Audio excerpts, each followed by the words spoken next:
the glorious battle begin.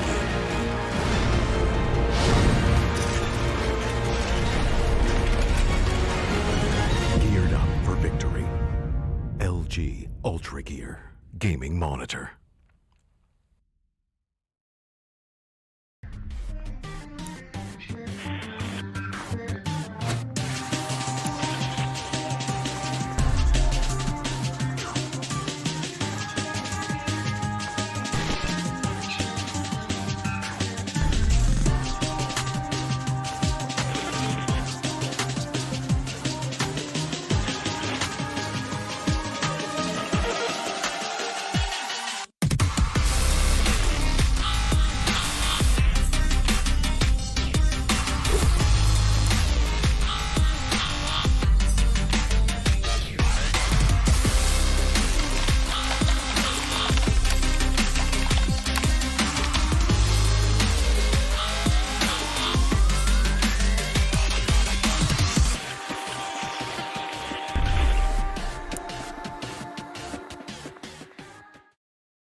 I never want to make compromises when I play. I need every FPS I can take to perform at my peak.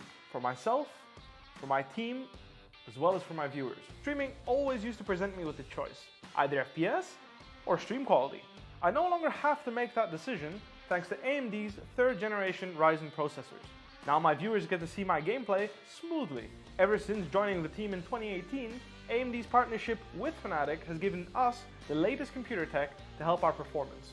3rd generation Ryzen is now the pinnacle of multi-threaded processor performance, and it's a big step up from everything else I've used before. AMD have listened to our feedback to make sure they make the best products possible so that we can simultaneously play as well as stream at the best setting. That's why I use AMD's 3rd generation Ryzen processors.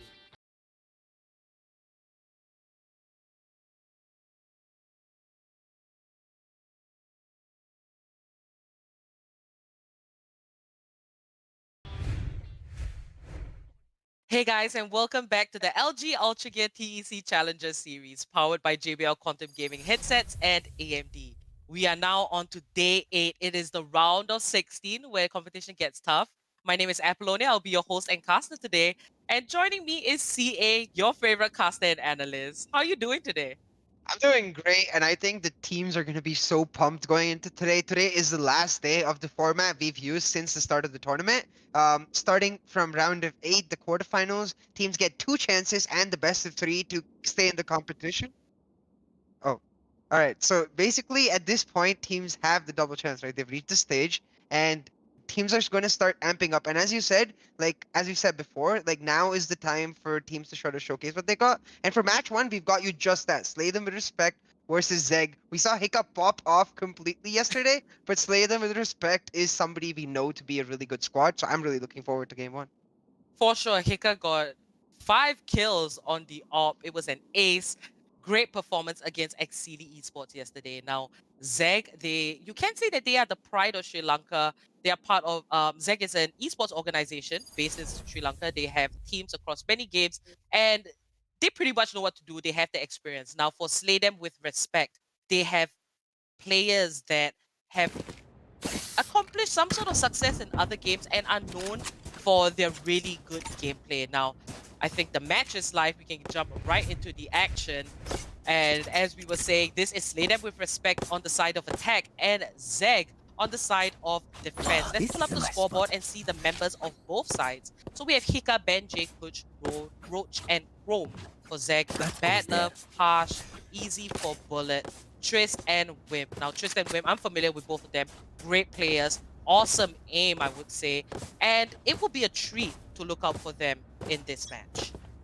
Yeah, for sure. We see the one change coming out though for ZeGG. Yeah, last time we saw ZeGG, Zook was on the Brimstone. He's now on the Omen. So I think they might be going for more aggressive playstyle. You see that instantly with Benjay sort of trying to push Belong.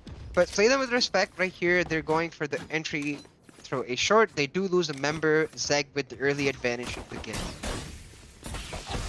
Alright, Hika here on A shot. It seems like A side is his favorite side to defend. We always see Hika on A. And it's understandable, they have stationed their Cypher on B side. This is Trist on Sage, his go-to agent. We've seen him play this a number of times in past tournaments, and this time, Slay Them with Respect, if I'm not wrong, the second time appearing on stream, Hika. It's a bit of damage off, receives the healing from his trusty Sage. And changing angles, looks like 4 defenders will be stationed at A. Slay Them with Respect, go for the rotate. But they seem hell-bent on the A side push. I really like the way Hika is sort of using this frenzy. He seems to... Oh, he gets 1 kill as Roach gets 1-2. This is going to be a round win for ZeGG likely as it's 5v1 now as Roach gets another. Just Triss left on this side as Slay Them with Respect. But yeah, as I was saying, I really like the way Hika is using the frenzy on his side. Like so normally in pistol rounds, you see people trying to go for direct headshots and like get one-to-one gunfights. He's just peeking in and out and getting these minimal like bursts with the frenzy, and he's able to get like little bit of damage and just sort of give his team the edge going forward. Slay Them with Respect though, they sort of stuck to the same position from the start of the round, and that's not something I would necessarily advise against a team as ZeGG who's so good at defending. Indeed. Now we're moving into round 2. It's gonna be a full ecos. Didn't win the first round. Not to worry. You know, round 3 is where everything picks up. ZeGG lead. Oh. Better for them. Hika! 1 kill, but harsh with the return. Benji. Long. And here's the rotation. They're going for B side this time. Benji. He hears the audio. Those are the cues. First kill. Second kill. Easy for Bullet. Takes him out. Nicely done. ZeGG with 3 members left. They've successfully rotated. This isn't working well for Slay Them with Respect. It is an economy round. So not too much of a loss here. Slay Them with Respect though, backed into a corner with the Cypher Trapfires right here. They can't really go anywhere. And as you said, it is an economy round, so they have to try to make a play of some sort. Maybe deny the weapons on the side of ZeGG and deny the economy advantage. But just like that, Roach gets 2.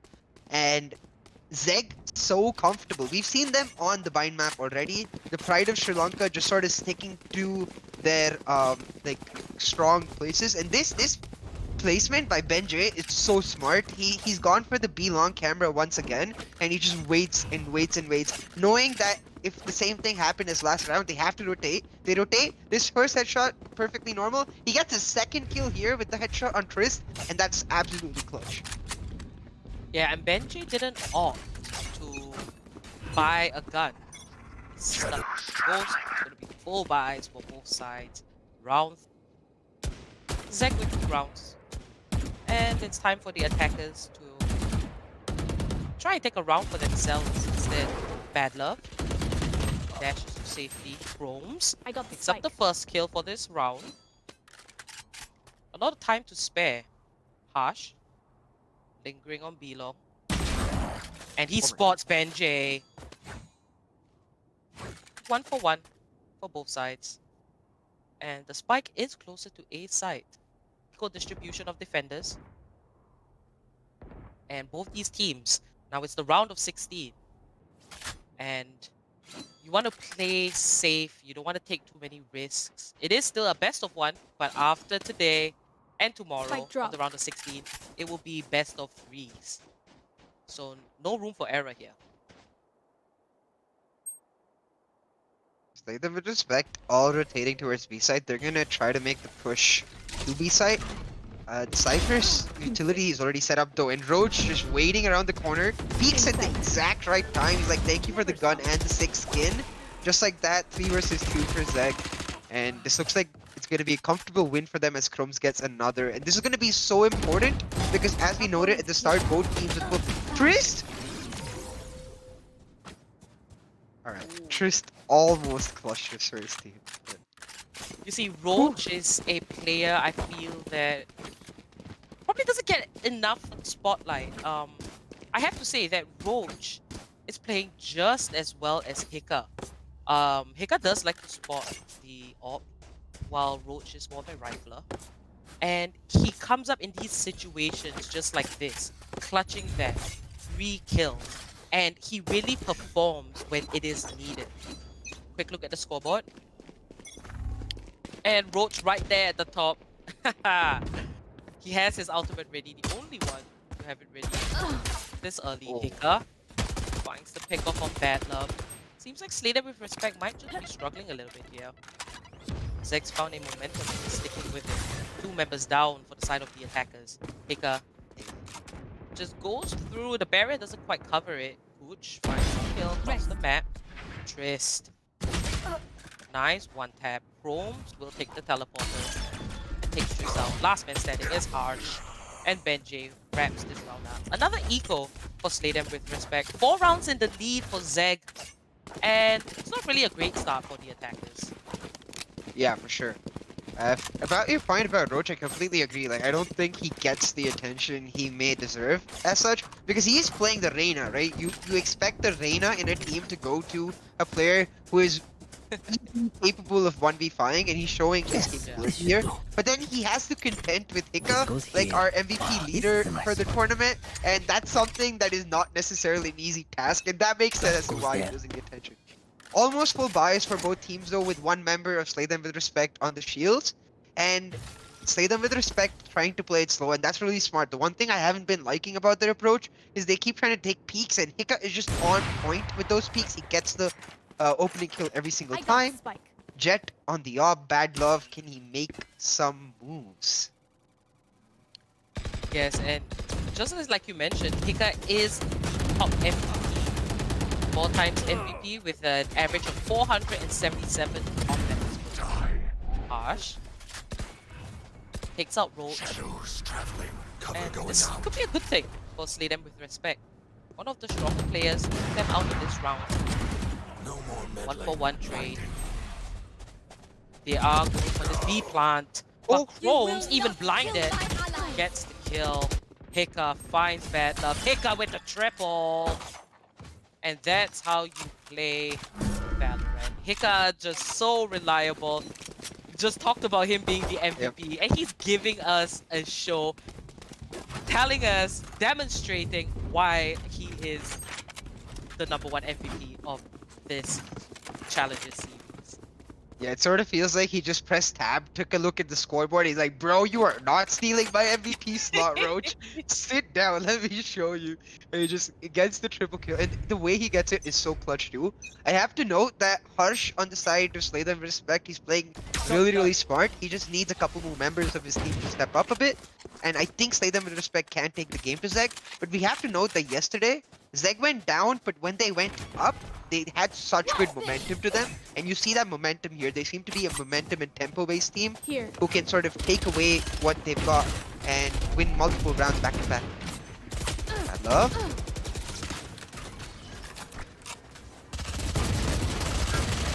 He's gonna come into contact with multiple players. Trist takes him out. SlayThemWithRespect finally find themselves with the dominance since the start of this match. All players alive and healthy. ZeGG trying to pick up the pieces here. And Hika with the showstopper finds a kill, but that's harsh. Thrifty round. 4 kills. Pulling SlayThemWithRespect out of the dirt. He means business. Yeah, Harsh playing really well, and he's able to like get such a good round off for his team, because not just did his team like need that round in the sense of the guns they had, but he's able to pick up a Phantom as well. Now since he's going to be able to buy someone a Phantom, that's 2 free guns for yourself. That's absolutely huge. Hika, he ends up ulting the exact place where his teammate just got a kill, so not as worthy. This round is going to be so important. As you can see, most members of SlayThemWithRespect have the Phantoms, but Bad Love getting the snipe on Chromes. SlayThemWithRespect seem to be picking up momentum, and this is really important. Indeed. Bad Love. The AWP.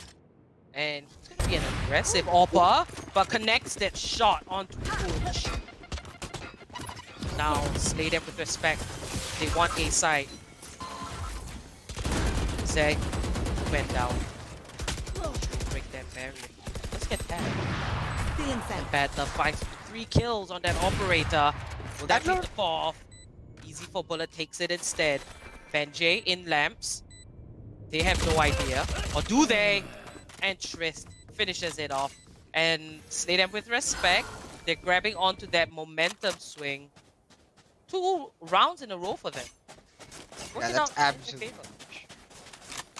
Yeah, it seems like both the teams are teams that like sort of feed off of like the momentum and sort of back-to-back rounds. Slay them with respect, winning this round absolutely huge. If they're able to win one more round, then they do actually end up hurting the economy of ZeGG because ZeGG has been going for full buys every single round. Beautiful by Triss to make sure that he's just covering the back of his teammate easy for Bullet there. Just like that, you see, besides Benjay, almost all of them are on full loadout, so this round gonna be really important for ZeGG. Bad love. The aggressive pusher with an AWP.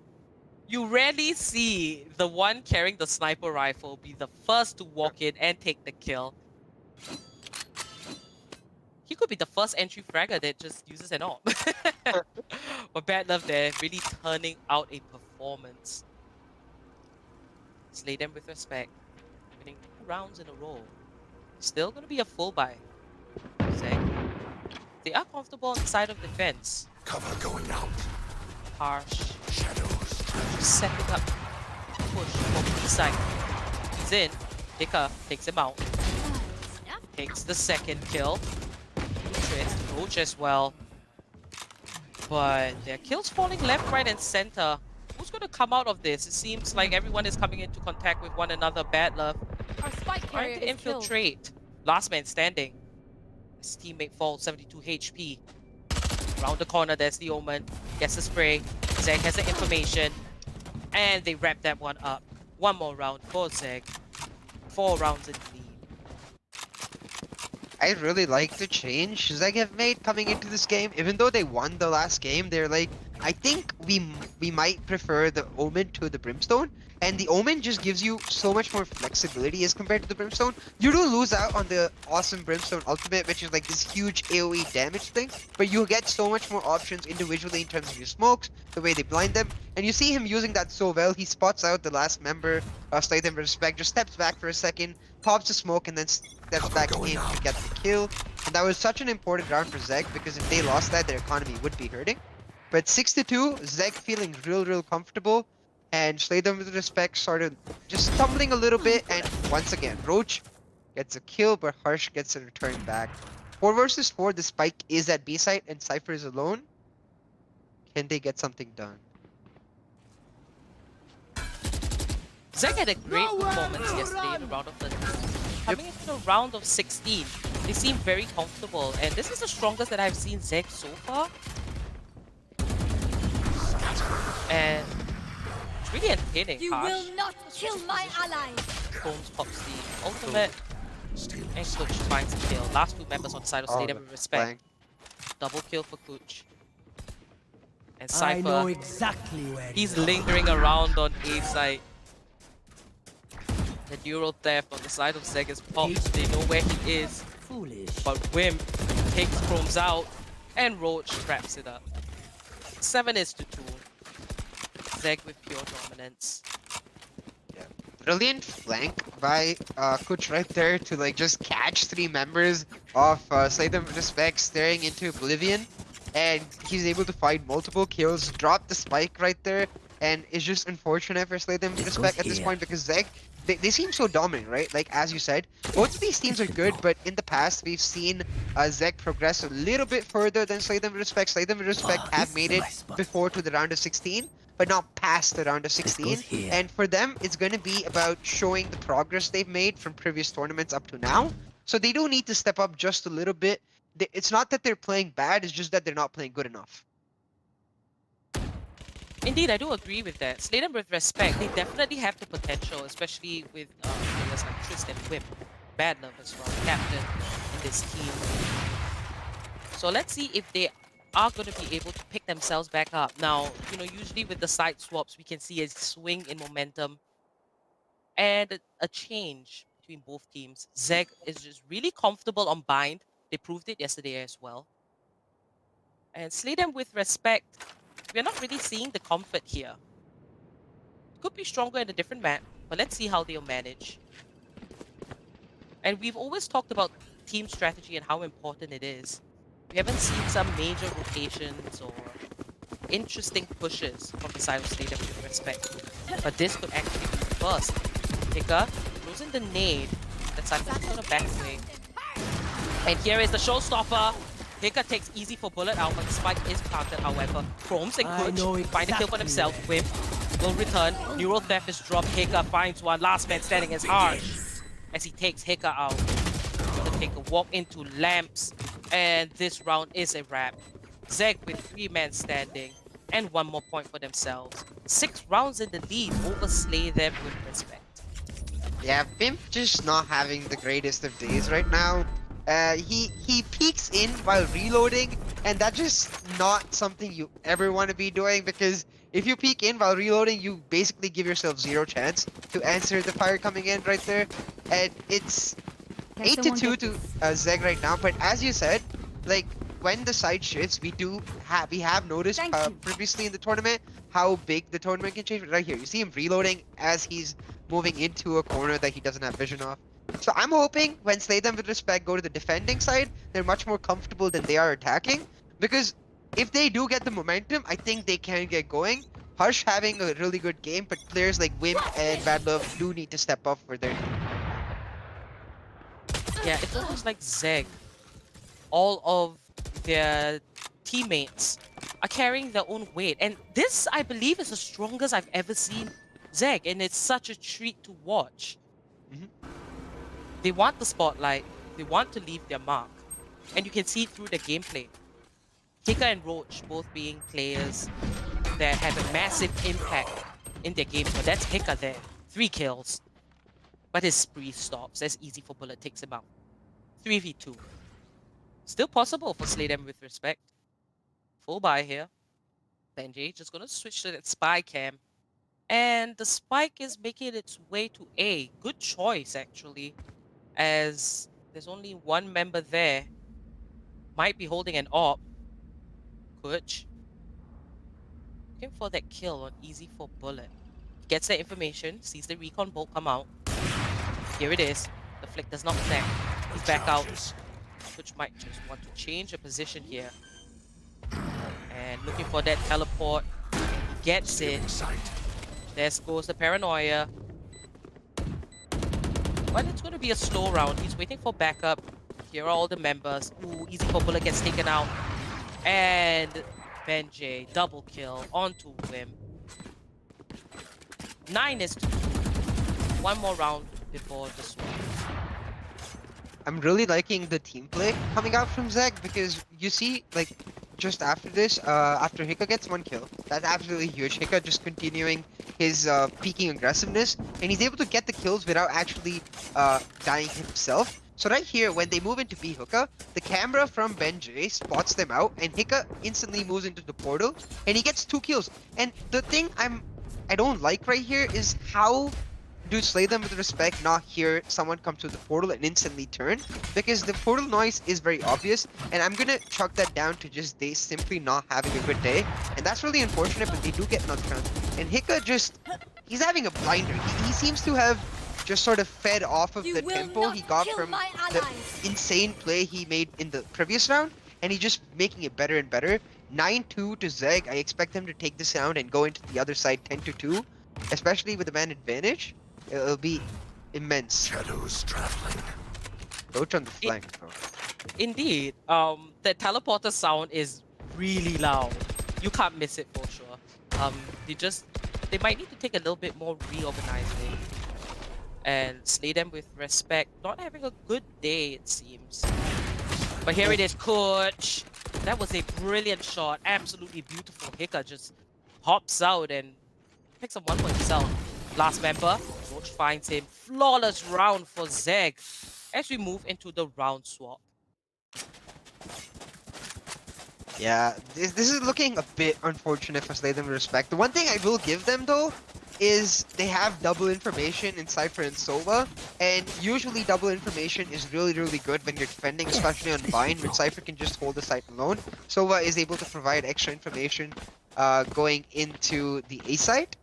But the other thing on the other side is Roach is having a great game, and Reyna loves using bind, like the short corners, to use her leer properly and attack. So if ZeGG, I think it's all about the pistol round right here, because if ZeGG win the pistol round, that gets them the extra like non-eco round, the second round, which makes them 12-2, and we know how good they are with momentum. So SlayThemWithRespect have to give everything they've got this round. For sure, there's no doubt that they have to start winning their rounds consecutively for a long time to stay in this competition. It is still a best of 1. It is day 8 of round of 16.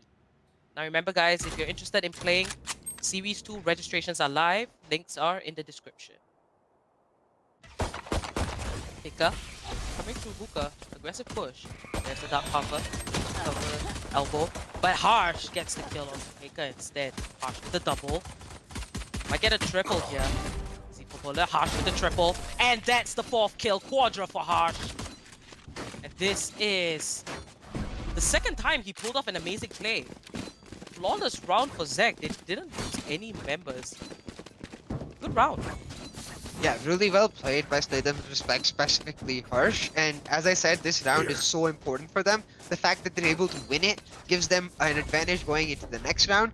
And for me, right now, all you want to do is deny ZeGG momentum. If you're able to get like 4 rounds consecutively, sort of feed off of this, like if you were able to win next round and the bye round, you actually put yourself in a decent position to come back. Indeed, and here's bad love. Now, SlayThemWithRespect on the side of defense. There might just be a little bit more comfort here for them. It is a full buy. ZeGG taking their time, but Hika. It seems that ZeGG has forced the buy. Now that's BenJ finding one for himself. Never mind, they lost the pistol round. It seems like ZeGG is pulling their weight. They're coming back. That cam. Shoot a dart out on the Sova. Now the spike is on B long. Wim catches Kuch there. And here comes the rotation from the Sage as he delivers the spike. BenJ looking for that opportunity. Gonna quite get it. Here it is.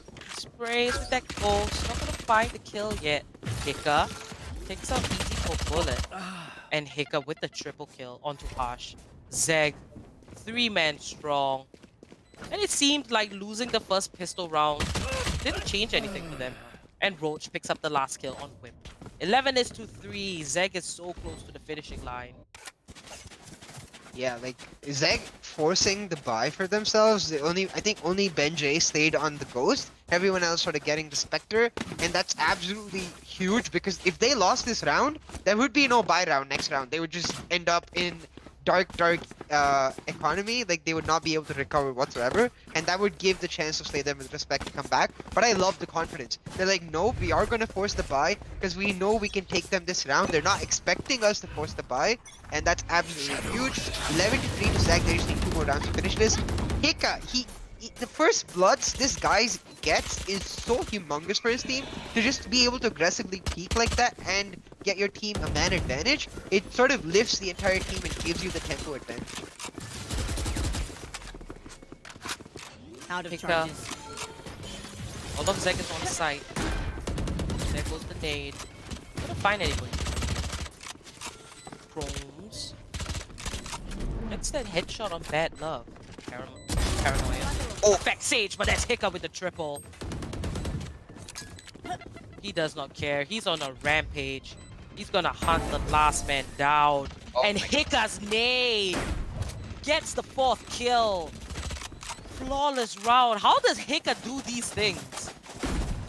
I think Hika needs to start coaching lessons first. Because I would love to make such insane plays. I was expecting him to kill the Sova eventually, but not kill the Sova with the grenade. He's so well timed. The way he times throwing the grenade right here, he throws the grenade and instantly just switches to his axe so he can run fast enough. But the Sova isn't able to outpass the grenade. Even if the Sova did outpass the grenade, in the rush to outrun the grenade, he would just run into Hika himself. So brilliantly coordinated by Hika. Match point for ZeGG, and this is going to be so huge. Let's take a quick look at the scoreboard so we can see Bomb buddy out. full buys for both teams though. So yeah, Slay Them With Respect just giving all they got as they should. 24 kills for Hika. He wants to maintain his top spot in the MVP. Harsh has a total of 16 kills, with the second fragger with 5. So I think it's not a good day for Slay Them With Respect. Players might not be on form, Oh, spike and it's carrier. translating to their gameplay. But just as I say that, Slay Them With Respect just takes down ZeGG one by one. And Harsh with another triple. And they pick up a round for themselves, so that was a round where they just completely dominated. Oh, they were stacked on the side of B. Yeah, it's really well played by Slay Them With Respect, but it's as you said, right? Every single time, Slay Them With Respect seem to pull off the winning round or pull off really good plays. It's on the back of Harsh. Harsh, he's having a really good day, but the rest of the team just having an off day, not on form, or perhaps they're having just sort of communication issues in the way they've come, or maybe they've lost confidence, but it's okay. Like at this point, you just sort of want to calm yourselves and get through this game. They do show these moments of brilliance, showing us that they're definitely capable of taking the fight to ZeGG, because ZeGG is on fire. Like they've completely taken through the momentum of their last win, and Hika, like this guy. How does he do these things?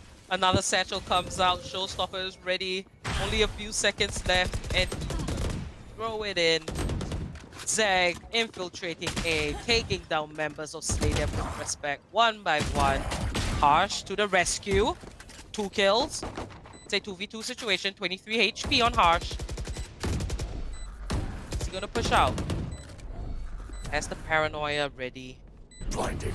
Easy for bullet, finds chromes. Slay Them With Respect, they don't want to leave without a fight. They're just trying to rake up more rounds. Kuch, last man standing. Is he going to show himself? Time is ticking. Spike. Kuch, 1 kill, but easy for bullet. He stops defusing, takes the kill on Kuch. Does he have the time though? He does. 1 more round for Slay Them With Respect. That was so close, but really well played by Slay Them With Respect, and specifically Harsh. The fact that the opposing team is on match point just seems to have lit a fire in him. He's like, no, I am not going down like this. He seems to want to carry his team 1 versus 5, and you see already like some members of his team sort of coming alive. This would be an insane comeback if they could actually pull it off, because all ZeGG need right now is 1 round, but you see full buys for Slay Them With Respect, and semi-full buys for ZeGG with 1 Bulldog and 1 Spectre. It's just 1 round for ZeGG. They have to find some way to just get 1 point to win the game. Let's see what Slay Them With Respect can do. 3-man stack on the side of B. But it looks like an A push instead. The Omen ulti is popped. And Kuch. This is Triss. Raises himself, but Hika finds him. And there's the spray, but he's gonna back away from that. Patients are coming in. Coach finds Bad Love. All members on the attacking side are still alive. Coach with the next kill. Hika jumps up, but Harsh just sprays him to his death. Double kill for him, Wimp. Picks up a kill. I know exactly. 2v2 situation.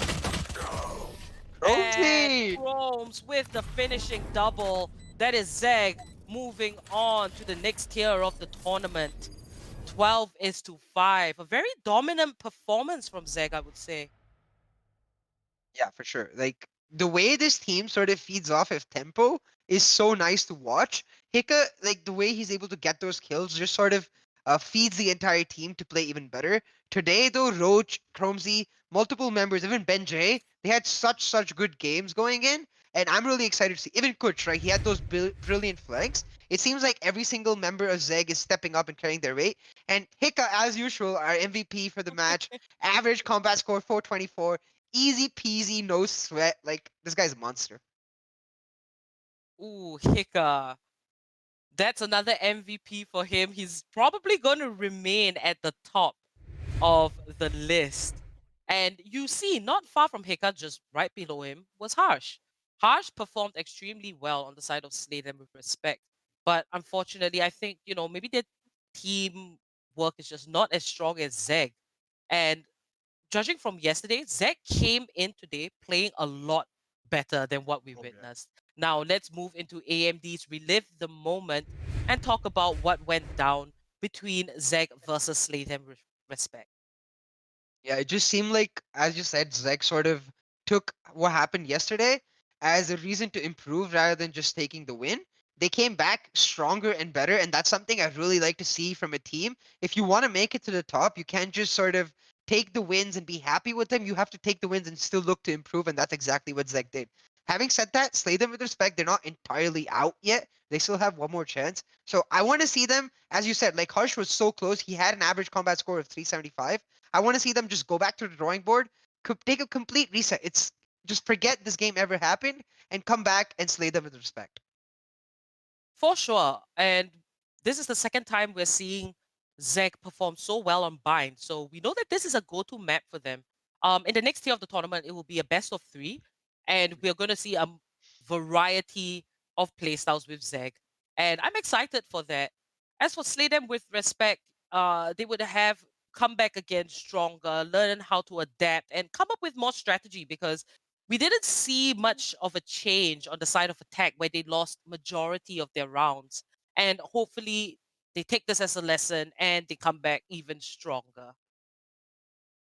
Yeah, I think it's the case when you're in-game leader. I'm not sure who the in-game leader for Slay Them with Respect is, but I don't think it is Hush. I think it's a case when the in-game leader is not having a great day. The entire team just sort of falls down because nobody's calling the shots. And I think that's exactly what happened for Slay Them with Respect today. Because as you said, right, they were not really adapting to ZeGG, and they were just sort of facing ZeGG in their comfort. And that's something you never want to do at this stage of the tournament because every single team right now in this tournament, in their comfort zone, are so damn good. For sure. Now, congratulations once again to ZeGG. You guys move on to the next tier of the tournament. Guys, today is day 8, round of 16. If you are enjoying the stream, leave a like and subscribe as well. The next match, which is the second one for today, will be eSamurai eSports versus Peaky Blinders. Definitely one to watch. We're going to go into a break as we prep for that match. Remember, do check out the links in the description if you want to go shopping. There is a 10% code off for JBL Quantum Gaming headsets, like what CA and myself are wearing. So do stay tuned. We'll be back very shortly.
I'm running out of time, every day goes by so fast.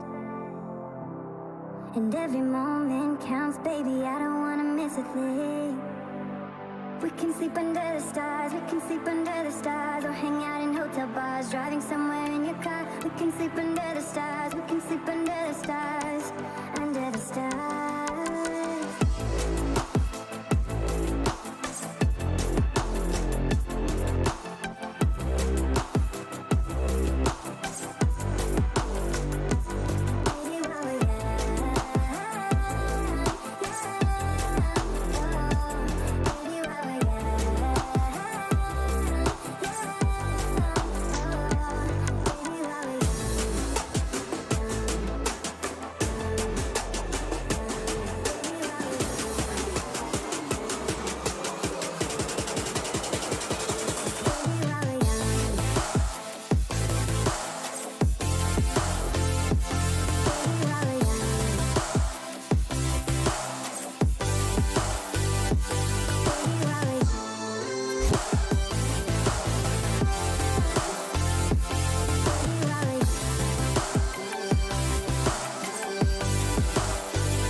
Let's make the most of this night. Come on, baby, take my hand.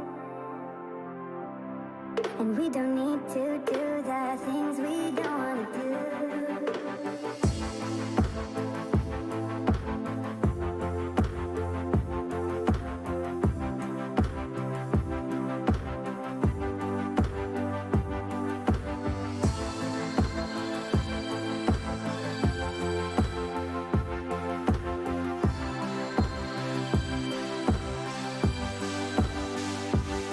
Baby, while we're young,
ZeGG Ultragear gaming monitor.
I never want to make compromises when I play. I need every FPS I can take to perform at my peak.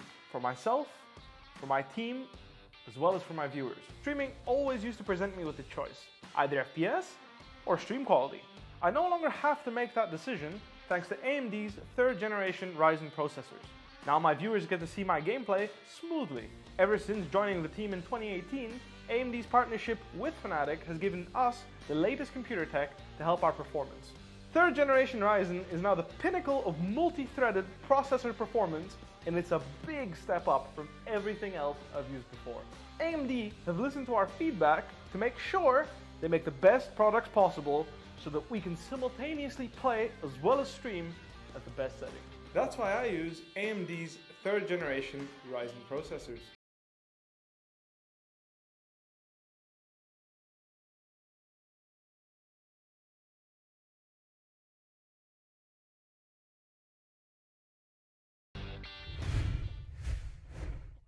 Hey guys, and welcome back to the LG Ultragear TEC Challenger Series, powered by JBL Quantum Gaming headsets and AMD. We're back with the second game of the day, and it's going to be eSamurai eSports versus Peaky Blinders. I'm excited for this match. It's been a while since we've seen both these teams. eSamurai eSports, I believe, was on stream once, and it was a good performance. They were really dominant. Now, Peaky Blinders, we haven't got a chance to watch them, but I remember the strength of this team. They're pretty coordinated. I remember one player named Oblongetta. He's going to be there, a player to watch for as well. And overall, this match is going to be pretty interesting because I have no idea who has the upper hand at all. Yeah, I mean that's the best kind of action you want to watch, right? When there's no clear favorite and both teams are sort of in it to just establish their dominance. Peaky Blinders and eSamurai, though, both brilliant names. You have on one side people, a team of 5, an established organization. Basically, we see them with those names coming in. But Peaky Blinders, as you say, we know their strength, right? We expect them to be really strong. So it is Haven. Once again, it's not the bind map. And I'm really excited to see because if I remember correctly, the last time we did see Samurai was on the Haven too. So I'm really excited to see if Peaky Blinders can step up to the plate and match eSamurai because we know what to expect from eSamurai. So we're going to be going into game just now and taking a look at the compositions. It's Phoenix for Peaky Blinders as compared to the Reyna for eSamurai. This is a nice spot. Right, This goes eSamurai here. eSports on the That side of goes there. defense. Peaky Blinders ready to attack. Now, it is day 8, round of 16. Competition is getting a lot tougher. We'll see games that are a lot closer, not outright stomps. So let's see how both these teams are going to fare against each other. Now, registrations for Series 2 is live. You can check out the link in the description. Grab your friends, grab a team, find a team, and sign up. It will start in September.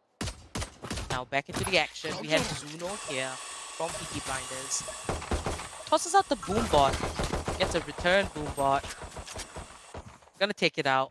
Meanwhile, Itachi God across the map finds Oblongetta. eSamurai eSports, that's 2 kills for them now. Spike Carrier has been killed. They have that information. Healers down. Clay finds Itachi God. 4v3. 2 members on eSamurai are extremely low. How will they play this one out? Now, Haven, a map with a lot of options, a lot of choices. Great for bamboozling. And we see all of Peaky Blinders making their way onto C-Long. And Cypher is going to use that spy cam. They have that information. Now we see the rotation from eSamurai eSports. On their way to C, but it seems like Peaky Blinders are going to back away from this. And this is the most calculated first round I think I've seen in a while. Yeah, for sure. Like both teams are playing really cautious, and I really like that instantly. The way that eSamurai didn't take the bait and sort of just held their positions, just letting one man rotate is so key. Zuno gets a kill on Greeny though. Fox returns the Boombot, and Fox the double kill after the Boombot and the Satchel. Just cleaning up. 3 kills. eSamurai take the lead. And just taking a second to talk about the composition, right? Like it's mainly the difference of the Reyna versus the Phoenix. It's also the Brimstone versus Omen, though that's a common difference we regularly see. The defensive team opting for the defensive smoker in Brimstone, and the aggressive team opting for the Omen. I do give the advantage to Omen on Haven specifically because of his Fair. ability to sort of instantly rotate between bomb sites. Having said that, I really like the Reyna. I really, really like the Reyna in Haven because I think the Phoenix is just a little too hard to execute. So let's see if they're going to be able to pull it out. Much less cautious by eSamurai this round as they go out looking for kills multiple. Bulldog by Rem as he goes for a heavy, hefty, expensive buy. Gets them 2 kills though, Sean. He gets 1 and Peaky Blinders seem to be using weapons from like pre-World War I because those shots simply did not hit. 2-0 to eSamurai. It was an equal round for them there. And that nade kill by Fox. So well done. He just picks that up. Peaky Blinders. It's gonna be a full buy the next round. But this was a really good double kill by Shan as well. Nicely done. Yes, this should And they go. have vision of the spike immediately. Ah, this is a nice spot. eSamurai off to goes a there. really strong start. And we can see it's a full buy for everybody here. Look, 2 Phantoms for Zuno and Frag Thief. The rest of Peaky Blinders might just take a while Yes, this should do. to buy what they need. Greeny setting up the spy cam. And Fox just giving him a little dance. That's real bromance there you can see from eSamurai eSports. Thank you for the entertainment, boys. Peaky Blinders. They're gathering closer to Seaside. Also communicating virtually. You know, thinking about all the games that we have seen, most teams are just really serious, you know, running into position. But it looks like both these teams have kind of like the same spirit. Oblongeta just trying to run away from Zuno. And I think it's going to be half a buy for the side of Peaky Blinders. Yes, there it is. So Oblongeta and Aran, they're going to keep This goes their here. credits. And it seems like there is a pause. A little bit of a technical difficulty, but we'll get back into the game. Smile for the camera. Yeah, the players seem to have really good spirits, and I noticed that it's mostly the raises who are just pumped and ready to go. I think the Cypher on this side of Peaky Blinders just having small disconnect issues. I'm sure he'll be back instantly, but as you said, I expect this to be a full buy round for Peaky Blinders, so they need to get something done and try to establish their presence in this game. Because if they don't, the economy advantage towards the eSamurai eSports, especially because they're in defense, would be so huge. Haven in general, I do prefer as a defending map, but That just looks really funny to me. it looks like they're beatboxing. It legit looks like they're beatboxing. Alright guys, this is the LG Ultragear TEC Challenger series you're watching, powered by JBL Quantum Gaming headsets and AMD. Remember, registration for Series 2 is live. You can sign up with your friends, your team, and have a shot at Valorant. The tournament starts in early September. Now, if you are feeling your own fantasy, you That want to goes buy there. some gear or periphery, do check out the links in the description as well. We have 10% off JBL Quantum Gaming headsets, so you should try it out. Both CA and I are using it in the course of this entire tournament, and we are doing great with these headsets. Now, it's still going to be in pause, and the moment the matches are going to start, we'll be back with the action. Stay tuned.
Let's go.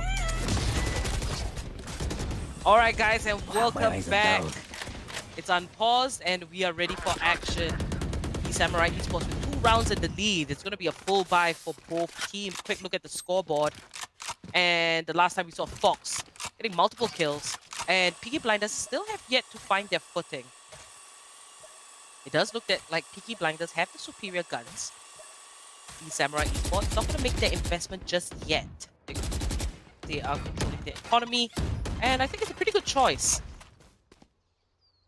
Now, Haven, I feel is pretty even on both defensive and attacking side. Just a matter of team strategy. There goes the curveball, Zuno, ready to back up the Phoenix, throws in the nade. Not going to catch a kill, but Itachi takes out Clay. And Zuno, he has no clue. Aaron finds the kill. Zuno with the spray. He finds Greeny. 3v3 situation. That's Realm picking up a double kill, a triple kill. And Zuno gets taken out by Realm with a brilliant quadra. Yeah, like brilliantly played by eSamurai eSports. They're just holding their own. Peaky Blinders, they choose to go for like a B push, but they don't seem necessarily fully coordinated because you see Clay, he just instantly gets caught right there, and the rest of his team is just hanging back. I'm not exactly sure for what. And then you see on the flank, Right here. Arxenus get taken down by Rem, and then after that, once Rem has got his 1 kill and is able to use his abilities, he just pops off. He gets a quadra. 3-0 for eSamurai eSports. So huge because this was the full buy round for Peaky Blinders. Now they're gonna have to go back to eco or try to force a buy, either of which will not be the best course of action. And Fox, he knows that there are people there because of the boombot sort of walking around, and he takes the wall back, gets multiple kills, just like that. eSamurai now 4-0, and it looks like today is a day of tempo. The team that starts off strong will remain strong and just sort of dominate the entire match. eSamurai eSports. Now Fox is absolutely blowing off his top. So excited with all those kills. He's been a treat to watch, and like I said, we've only seen eSamurai eSports once before. It was a stomp, and now we can watch them much closer, especially now in the round of 16. They're going to be up against teams that know what they're doing. And the fact that they have gone 4-0, they're comfortable on the side of defense, and they have a direction, they know what they're going to do. Fox. Here's Realm in Garage, dark cover from Peaky Blinders. They're looking for an opportunity to push in. The spike is in a safe spot. Just make a rotate from the other side. This is something I want to talk about. The attackers, they only have 1 member with smokes, and I think it's really hard to take over sites. But Clay, entry fragger, gets the first pick off. And here is the orbital strike. And Phoenix pulls out to run it back into the ultimate. He got killed a bit too quick there. I could see the idea, but it didn't quite work out. Spike has been planted. This is eSamurai eSports coming in for the retake. Sean, triple kill, but Zuno takes him out. And that's a double for him, but Fox ultimately gets the killing blow. And he defuses the spike. There.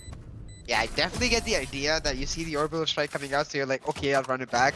But he could have easily just have popped out as soon as he saw it. I assume he was hearing the audio cue of Fox coming around the corner, so that makes sense. But when you're doing that, you will have to be first on the trigger, because otherwise, as we saw, he just ran it back into the orbital strike and he's dead. But to talk about the point you mentioned earlier, like, they do have a lack of straight up utility. Because if the open smokes don't land on point, it falls down purely to the Phoenix to get key flashes. And it just doesn't seem like Clay is fully coordinated with his team, or the team in general is not fully coordinated, because they're not using the open smokes and the Phoenix flashes together. Peaky Blinders, they're sort of a more like insta-burst team, because you want to use the omen smoke and then just go. Use the Phoenix once you get to the site and try to rush the site. Oh, Sean trading 1. As the Blanquera and Frack Thief get 2 for their team. Peaky Blinders answering 5 versus 3. They're gonna make the push to A. Nobody from eSamurai A, and they're gonna get the bomb off. Peaky Blinders made a brilliant decision to switch it up. They did not expect a push. 4 men standing, 4 men strong, 4v2. Fox just gonna spray through the smoke in hopes to catch someone, put in some damage. Frag Thief right round the corner. Oh, and he picks up Greeny. And this might just be the first round for Peaky Blinders. 3v1 situation, and Frag Thief takes out Fox with the arm. And this is what you need to do. After 5 rounds, Peaky Blinders realized, you know what? We've been trying to go for C. We've been trying to go for B. Let's go for A this time. And eSamurai eSports did not see that one coming. So if they're able to play that constant mind games, they definitely could take more rounds for themselves. Yeah, so they were just so much more aggressive in terms of their coordination there. Zuno and one more member moving down B side while the two members like Frag Thief tried to trade with Sean down A long. They get 2 picks and then they're able to just go down. And as you said, that's so key because that's something they hadn't done before going into these rounds. That round, especially in terms of economy, was huge for them because they're able to pick up the operator with one of the most expensive, gun in the game, get that for themselves and sort of destabilize their entire gun economy. Now it's going to be down to them to make sure that they're able to get a few more back-to-back wins, but they get one. Fox answers and Rem answers once again, and it's a man disadvantage for eSamurai eSports. Rel defending A long. 4 men standing. And Fox is really low. He did get a kill. He shot down to about 15 HP. Sage is not available for the side of eSamurai. Can't get the heal off. So this is Zuno making it through A short. He might just come into contact with Fox, who's waiting in heaven. 15 HP. It's gonna be a tough one, but Fox peeks at the right time, finds Oblongetta. Doesn't see the other teammate, however. Has his abilities up. Zuno picks up a kill on Rel, and Fox has an idea of what's going on. Now, how is he going to outplay this? eSamurai loses Fox as Frag Thief finds the shot with the ball. 7 seconds left on the clock. Will they get the plant off? And they do. 1v1 situation. Zuno, he sprays. Might just want to take this one slow. And Sean actually gets the pick off onto Zuno with only 13 HP left to spare. He's going to get this defuse off easily. Nicely done. 5 rounds in the lead is eSamurai eSports. Zuno right there, he played the entire round so well, but the key mistake coming in at the end because as you said, you really do want to take it slow right there. Like, when the bomb is planted, it's up to the defenders to come to and defuse the bomb. He got a really good trade-off onto Sean. Right here, he's able to put him down to really low HP. He just has to wait, but he sees the blood, and he's like, I want this kill. He just walks straight into the operator's path, gives Sean the kill, and gives eSamurai the round. And that's simply not good. Like, you cannot afford to be making mistakes like that when you're already so many rounds down. So I want Peaky Blinders to just stop taking those peekies though. Like, just stop taking peeks and play more for the style that did win you the one round you have won. Try to go for a 5-man push down one site, or like a 2-man push down, say seat long, and 3-man to garage, and try to approach one site as a unit. They are just trying to suss every site out though right now. They're not really committing to any site, and let's see what they get. Oh, Oblongetta getting 1 pick. Nicely done, Peaky Blinders. They could put this in their own favor. Now, they have successfully infiltrated C side. But here it is, Zuno with the camp realm, picks it up. It's a 3v4. Peaky Blinders, they do wall up garage. Orbital strike comes down, Hitachi God for the resurrect. The Brimstone ultimate doesn't find anybody there. Aran, watching garage. And I like how Peaky Blinders is spread out. They're gonna try and catch eSamurai off guard. It's a 4v3 now. And there's the spray, Aran, he picks up the kill. Fox does use the showstopper. 3v3, Clay, Hitachi God. That's a trade, Aran. Makes it a 2v1. Now Brimstone, last man standing. He's the only one on site. Aaron, he's gonna push. They hear the Q. And my they're God, it's gonna- spraying. Is he gonna Oh my do God. it? He does it! No, he does not. That's so- Oh, that was so close. That was really close. But Peaky Blinders, the Sage manages to get the kill the moment she runs right into the smoke.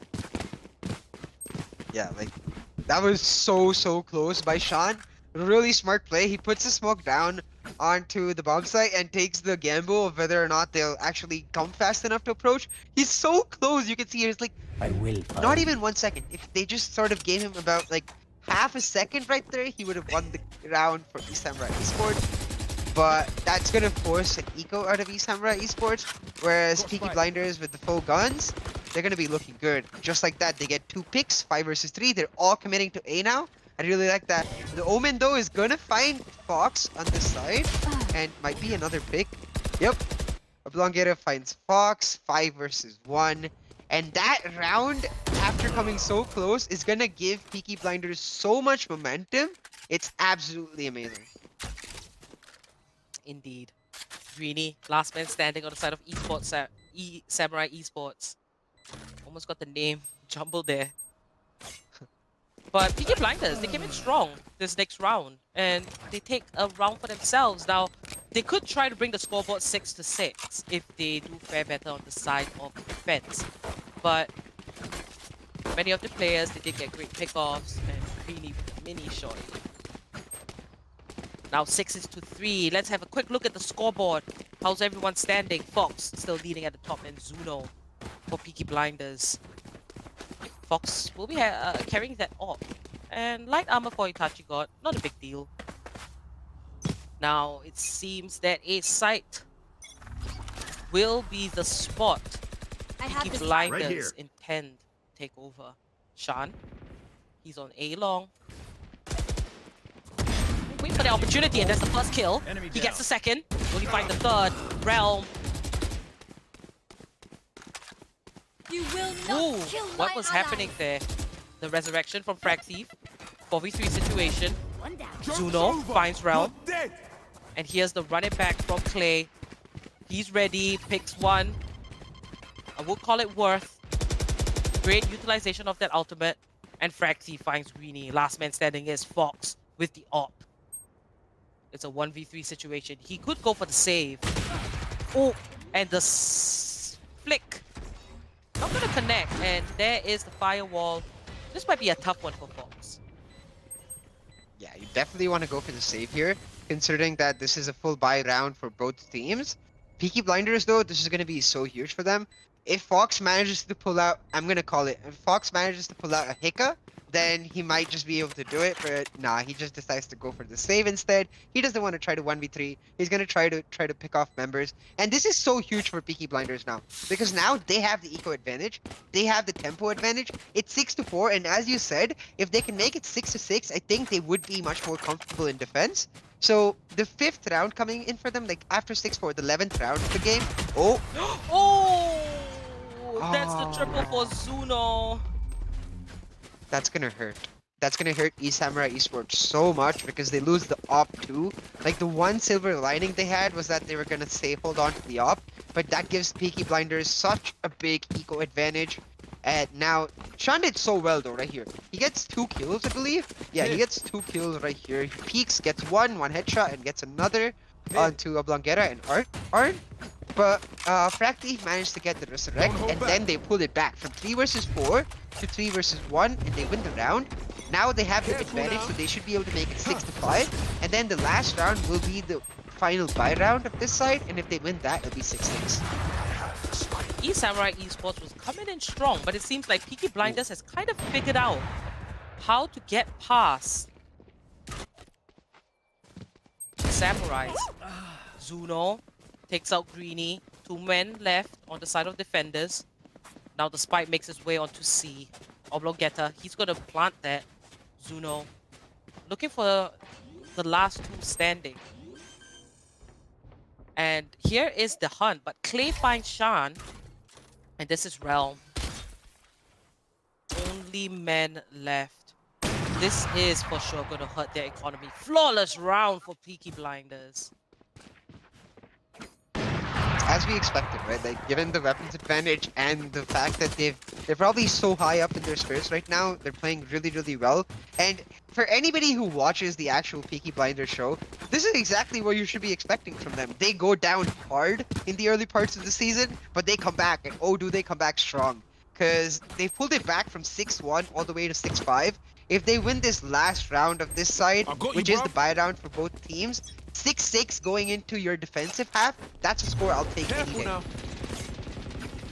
For sure. This is the last round before the swap. Clay.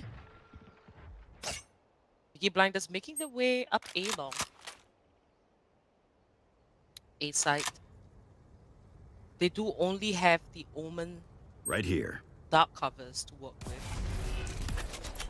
Shard. Smoke's down. Only man on A. He's gonna drop the smokes, and Frag Thief is gonna find him with that AWP. Frag Thief has been working pretty well with that weapon. I know Aaron exactly picks up Rel. where you are. 3 left on the side of eSamurai eSports. Looks like it might just be a tie of 6-6 in the first half. Great performance from both teams, and Peaky Blinders just bouncing back from 0 to 5 to 5 to 6. Frag Thief, triple kill. Oh my god. Ooh, he is definitely carrying this round. Last man standing is Fox. Finds Frag Thief. Stops his rampage. There's the satchel, the spray. It's a That's a 3. showstopper. And showstopper, wrong direction. Clay finishes this round off. 6-6, eSamurai eSports versus Peaky Blinders. Brilliantly played by Fox. Like, he gets the points for getting the showstopper out, but he just predicts wrong and finds Clay on the other side of the box, and Clay just takes him down. 6-6 to Peaky Blinders, absolutely huge. At the same time, eSamurai eSports, they have a decent composition, right? We haven't really seen Rem. He was really strong in the first, like, starting half of the match, but he sort of died down ever since Peaky Blinders came back, and that's because of the champion he's playing. Reina, she's that feast or famine champion. She wants to be getting kills. So if you can just get this Reina up and going when you're attacking, eSamurai eSports might just be able to pull the hood over Peaky Blinders. Having said that, I personally prefer the composition of Peaky Blinders going into defense. They are making an aggressive push down A short, though they're not going to find anyone. Just throw the hot hands out. So let's see. Equal at the halftime. Let's see which team comes out on top. Indeed, I do agree. They have the Cypher to work with, and they have stationed him over to A site. Clay would be there just for backup. Now this is round 13, pistol round. It's all about your accuracy. Fox, waiting patiently in A short. Gonna find that opportunity once he gets back up from his team, perhaps.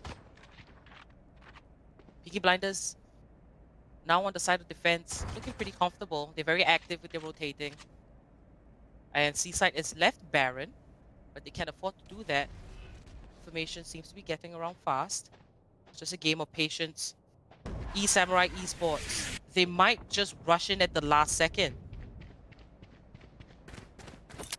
Yeah, they're these two teams, as we saw in the first pistol round too, they're so patient in the pistol rounds as compared to the other rounds. The other rounds are looking for the aggressive picks, and I really like that. That's something we haven't really seen a lot in the tournament. Usually we see aggressive plays for teams in the pistol round as compared to the other rounds, but now they're all in. As you said, they might be trying to rush in.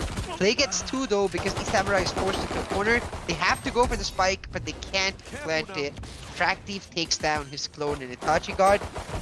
Wait, okay. ESM Fox just going for the spike despite it. He goes for the desperation play.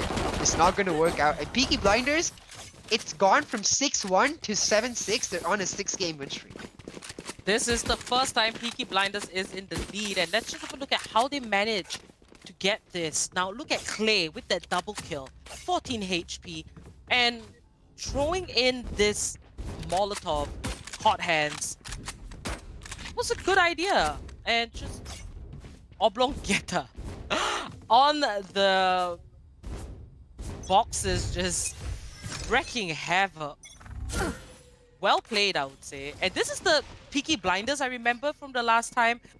They are strong, and it seems like, you know, they couldn't find their footing. But now that they have, they're consistent with riding on it. They're just feeling it and playing to their best potential. How will eSamurai eSports recover from this now that the side swap has happened? Will they fare just as well in attack? But it seems like Frag Thief is on an absolute rampage. Arad picks up the kill on Sean. Greeny, last man standing, 34 HP, sees a mad raise, but Frag Thief, triple kill for him. 2 rounds in the lead. That's okay. It was an equal round for eSamurai eSports. Yeah, but 7 rounds in a row for Peaky Blinders, that has to be making you feel so confident. They're going to be thinking, guys, we can take this all the way. From 6-1 to 13-6, now that would be a story to tell. Brilliantly played by Peaky Blinders. The rotations have been so fast. And it's as you said, right? Like, this is the Peaky Blinders we are expecting. And I'm really glad that we're seeing it. Today, we did see like a team that we were expecting to play just sort of die down because of the tempo advantage of the other team. Peaky Blinders, though, they've got the fight in them. And I see the Arthur, the John, and the Tommy in here, and I really like it. Let's pull up the scoreboard and have a look at what everyone is wielding. So, not Peaky Blinders, they're going to stick with their previous buys. Not as superior guns as eSamurai eSports goes all out. That's the spray. Rel picks up Zuno. But Zuno's nade gets the kill. That's a 1-for-1 trade. I'd say worth. Sean puts down the smokes. Greeny finds Oblongetta. 4v3. And Sean backs away to safety, gets that kill. Doesn't get flashed by Clay. Fox finds Frag Thief. And this is eSamurai's petition to stay in the game. Greeny with the last kill. 7-8. It is a close match like how we predicted. See it. Yeah, the decision though to stick to their old guns when they've been there on the win streak, I'm pretty sure they have the economy to buy the guns. So I don't really know why you would stick to your old guns. That's a bit like greedy, and it's also disrespecting your opposition, sort of just expecting them to fall down because you know they're gonna buy. They went eco last round to buy this round. eSamurai do just that, and it just comes down to the fact that eSamurai, they have better guns and they're able to get that round. And now it's going to be huge because this is the actual buy round. I expect for them to come out, but no, it's actually Oblongetta just on the sheriff. So there won't be a buy round. Peaky Blinders once more on the eco, but oh, they find a pick. Frag Thief playing really. Ooh, 2 for 2. Frag Thief and Itachi God. Sages fighting for the spotlight. Oblongetta. Nicely done. That was a one shot. And he turns around. Will he get this kill? He does! That's a double kill for Oblongetta. 35 HP. One more opponent right around the corner. Picks up the Phantom. Will he get the kill? He's going to wait patiently. And that sheer skill on that Sheriff. Amazing. And this is why this player left an impression. Because he does pull off really amazing plays where it matters. Itachi God is going to go for this attempt at a clutch. Now, he's making his way to A. Cypher's going to get that audio cue. 2 members on the side of Peaky Blinders are low. Itachi God, 30 seconds left on the clock. Oh no. Oh, thrifty round for Peaky Blinders. Yeah, that's gonna be that tripwire literally just trips Itachi got up, and he's not able to actually see where it is and take it down. He ends up just looking around for it and gets caught in that. Whereas the other team, they can fully see where he is. They see his entire like shadow, and they're able to just pick him out even out of the Cypher cage, kill him, bring him down. This round, that round was a bit unfortunate for eSamurai eSports. I think they jumped the gun just a little bit too much. Now, Peaky Blinders do have the full buy, the op on Clay as he pushes down A long. He's going to find multiple members. Can he get the kills? No, he misses one shot. It's going to be 5v5. eSamurai, though, they're going to pull back, heal up Brimstone, and reconsider their stance. 2 rounds in the lead. Peaky Blinders. They're holding on to this advantage. Just think, one moment they were 0-5 and now they're 9-7. And this is the kind of mental that you want to have and the willpower to just come back, prove yourself. And Peaky Blinders, they're leaving a good mark. Frag Thief, he does have Resurrection up. Now, eSamurai looking for A side. The Lear comes out. Clay, the op. Careful now. He's Joke's gonna get over. his You're vision dead. impaired there. Clay with the run it back. Backs off to safety. Still a 5v5. Spike is initiated. 35 seconds left to the clock. Yeah, they have well enough time. Spike planted. Clay with the op. And Aaron finds the first kill onto Shan. But Clay jumps straight into his death. eSamurai picking up Peaky Blinders 1 by 1. Oblongetta finds the kill. Last man standing. And Realm finishes it off. eSamurai eSports. 8-9. This is just a seesaw. A game of back and forth, like a never-ending ping pong game between two champions. Yeah, definitely. Like both teams just sort of going at each other again and again, and they're showing exactly why they've made it so far in this tournament is because they're capable. But a few key things for that round for me. First, I think Clay, did he forget what gun he was on? Because you can't just jump out of the window with a sniper. I mean, Safety's if you're off. making a highlight reel and you want to go for the 360 no scope, I completely get it. But we're playing in a tournament, Smoke's and down. that's so unlikely to happen. And the other thing was, it did happen, but Fracty's positioning was so good. He walled off B and then sat under the window, expecting people to see the wall on B and walk out of it and maybe get a couple kills. Now though, they're gonna try to hard push B. Fracty does get caught in the crossfire through the wall. He's gonna heal himself up. And I like this play by eSamurai. They make it look like they're rushing B, but they're not actually rushing B because the spike is holding back. It's just two members trying to push B, maybe force the response to B as they move other ways, but the showstopper misses and Fractive gets Fox. Oh, my and God. Oblongetta gets a kill. Frag Thief finds one, so does Aaron. And last man, Frag Thief with the triple. Ooh, That that was a buy round for eSamurai there. And that's gonna sting. Oh yeah, for sure. That paranoia though by Oblongetta, beautiful. Like he actually causes literal paranoia between the team. It's gonna come through right here in a second as we watch it happen. Yep, right here. Blinds two people. My ultimate is Fractive ready. just like easy peasy. Aaron kills the other one, and they're able to finish it off. Beautiful smoke coming in and showing us exactly why the Omen is just the teensy bit stronger than the Brimstone if you use him properly. And it's what it's coming down to right now, execution. Peaky Blinders, they're maintaining their game advantage. And eSamurai, they're able to get a couple games, but they're not able to break the lead. A semi-eco round for eSamurai as one person is on the judge, but there's 3 Phantoms in bench, so they can still try to make a push for this round and try to get something happening. But Peaky Blinders, they seem to be calling for it, and eSamurai, they don't want to rush in, they don't want to commit because they're very, very close to losing the game.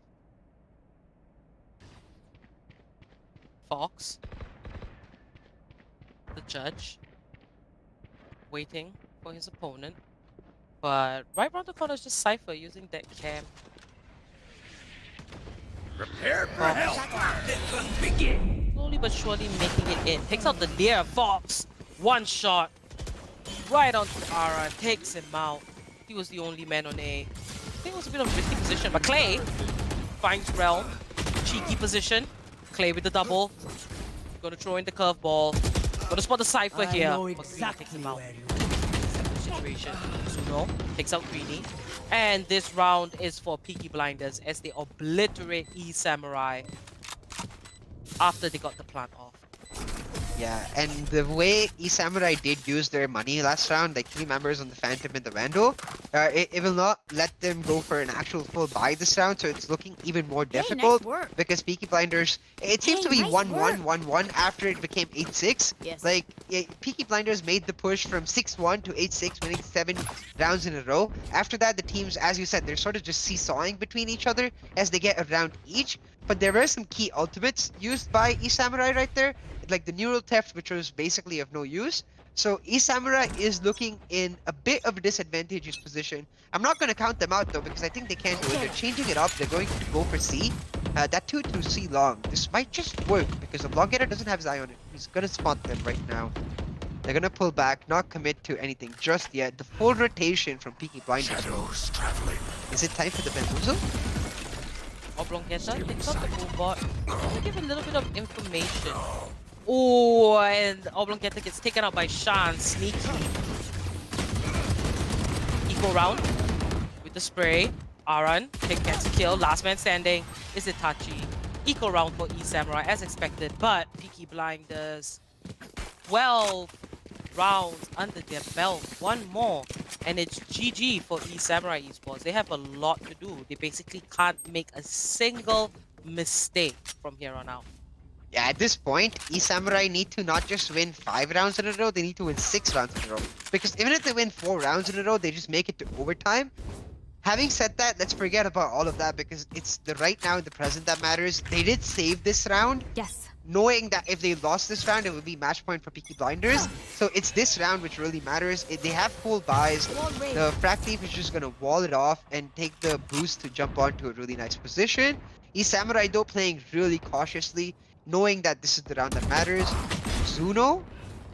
Oh, Oblongeta gets a really good pick on Greeny. And that's going to be really unfortunate because with the man down, it looks like it might just be GG for eSamurai. Oblongeta with that long range kill. Throws out the dark cover. Prevent any pushes. Oh. Clay spots out the race. 4v4. 1-for-1 trade.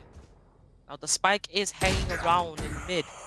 Shan picks up Oblongeta. Clay does find a kill for himself. Gonna pop that running back. Maybe we get the hot shot off. Yes, he does. Onto Itachi God. Another one for him. That's a triple. Will he make it the fourth? Fox takes him out, but not to worry. The ultimate keeps him safe. Clay, he's going to try for that again. It's a 1v2 situation.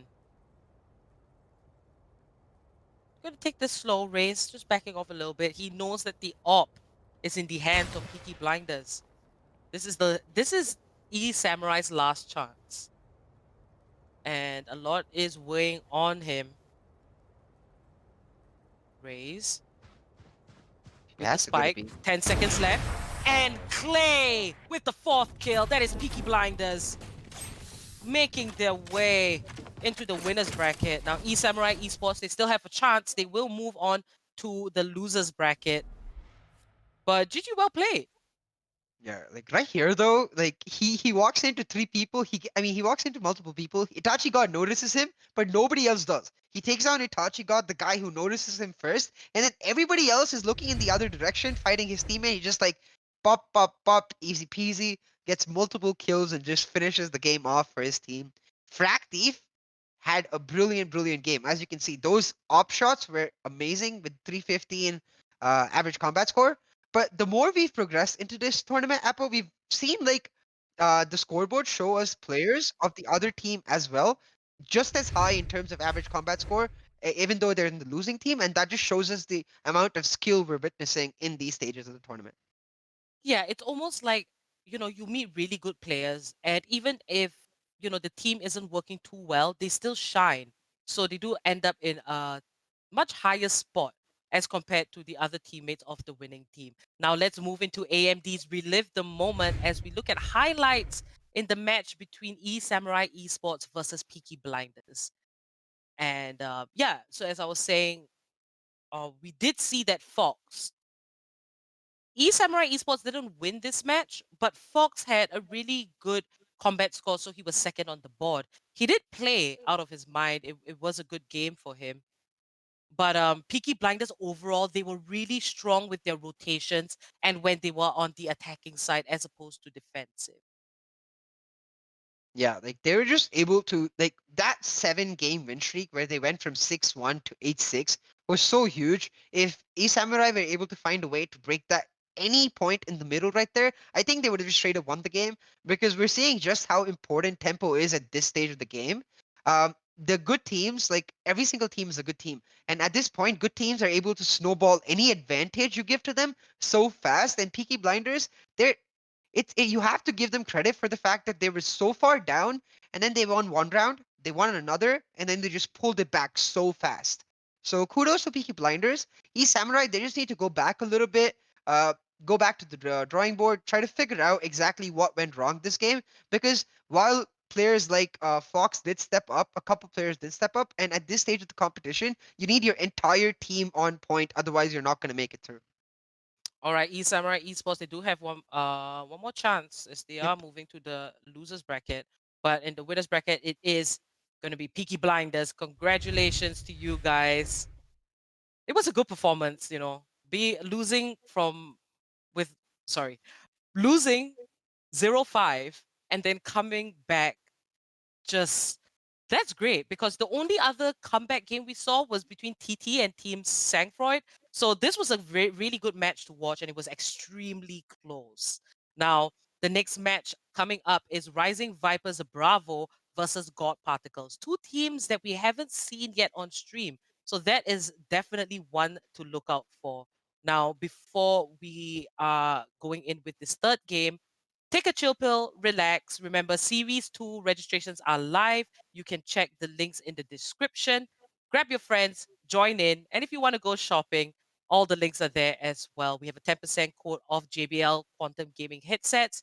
So, like the ones me and CA are wearing, you can get one for yourself too. And without further ado, we'll be back in a few moments.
I'm running out of time, every day goes by so fast.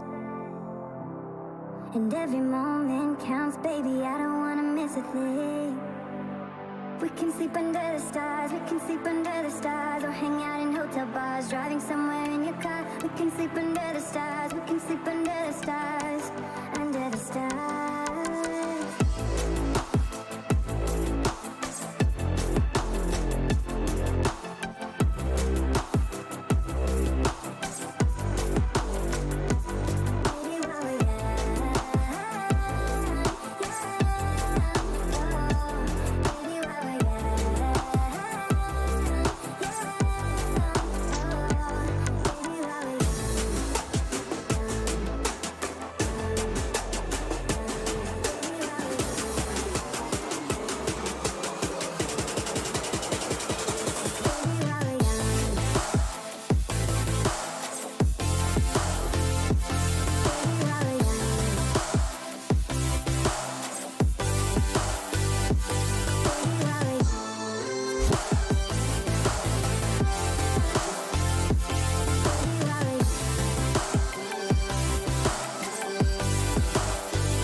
Come on, baby, take my hand. And we don't need to do the things we don't want to do.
Numerous forces aimed at the Earth.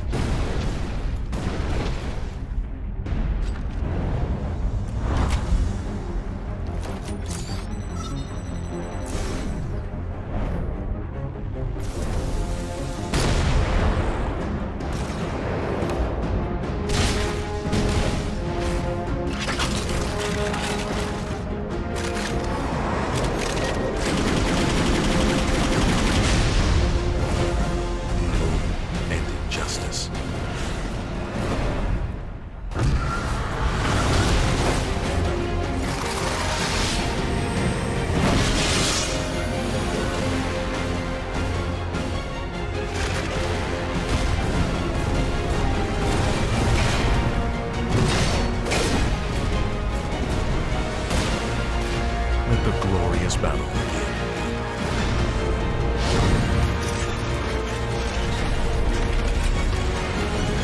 Geared up for victory. LG Ultragear Gaming Monitor.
I never want to make compromises when I play. I need every FPS I can take to perform at my peak.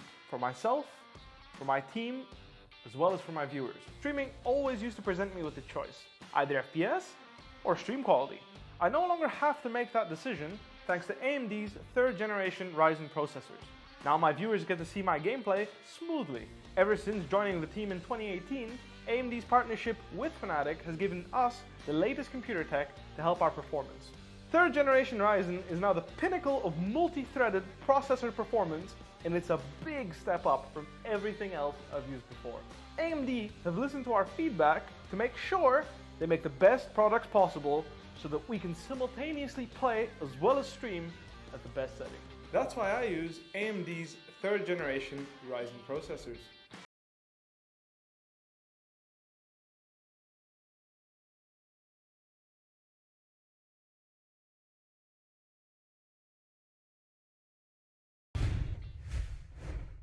Hey guys, and welcome back to the LG Ultragear TEC Challenger Series, powered by JBL Quantum Gaming Headsets and AMD.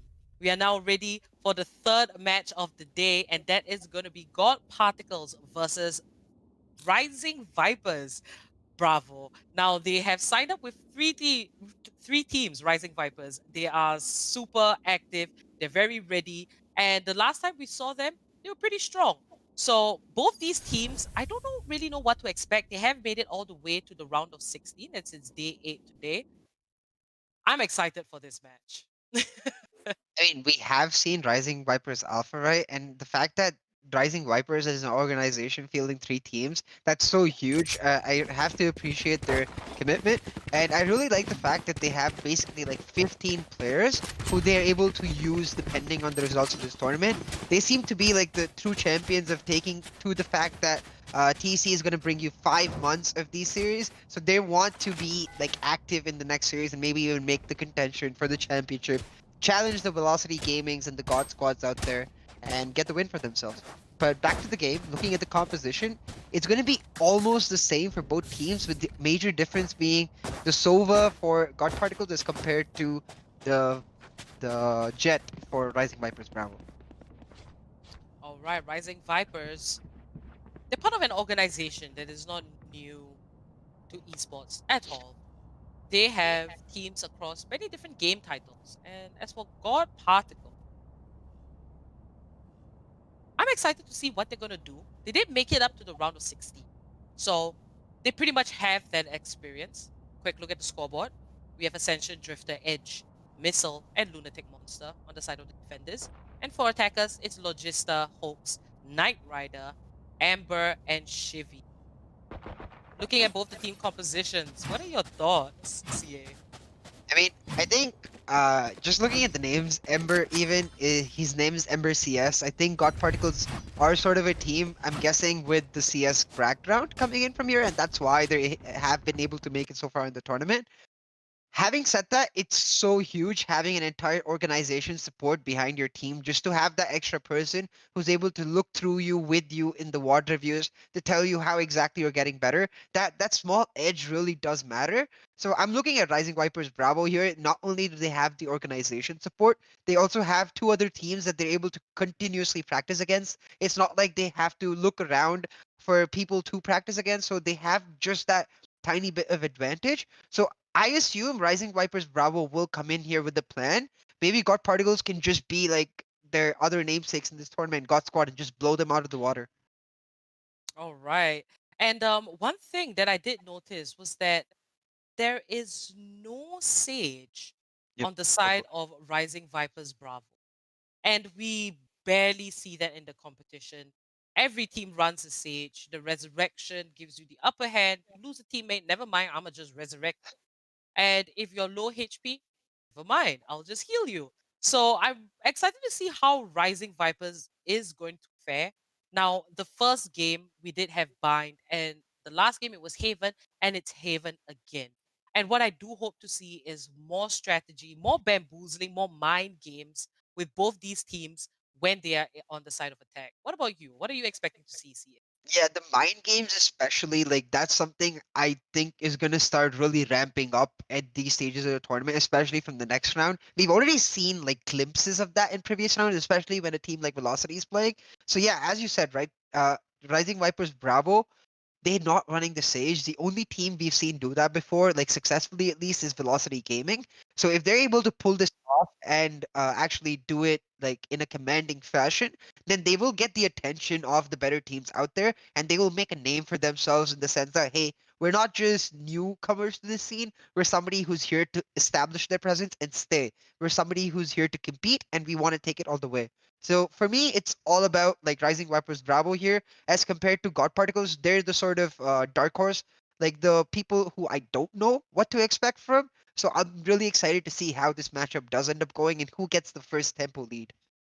All right, guys. Now, this is the LG Ultragear TEC Challenger Series you're watching, powered by JBL Quantum Gaming headsets and AMD. So there is a few tech difficulties. We're going to try and get that match started as soon as possible. Now, remember, registrations are live for Series 2. So if you didn't get a chance to sign up for this one or you got knocked out, do click the link in the description, grab your friends and join in.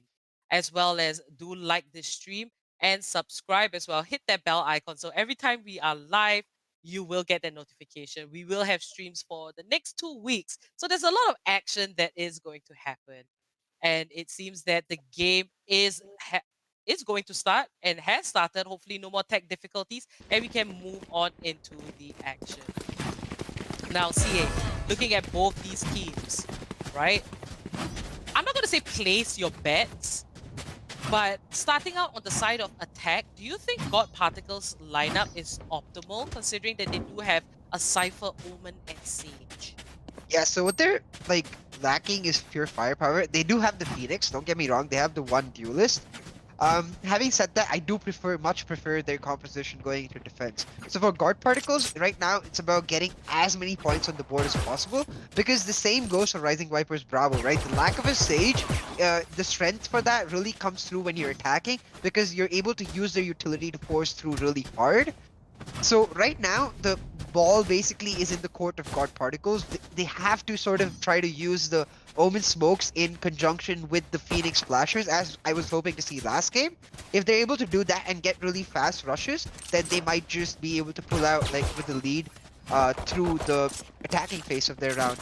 They do seem to be spreading out as we see a pause come out. I think there's going to be some disconnecting issues.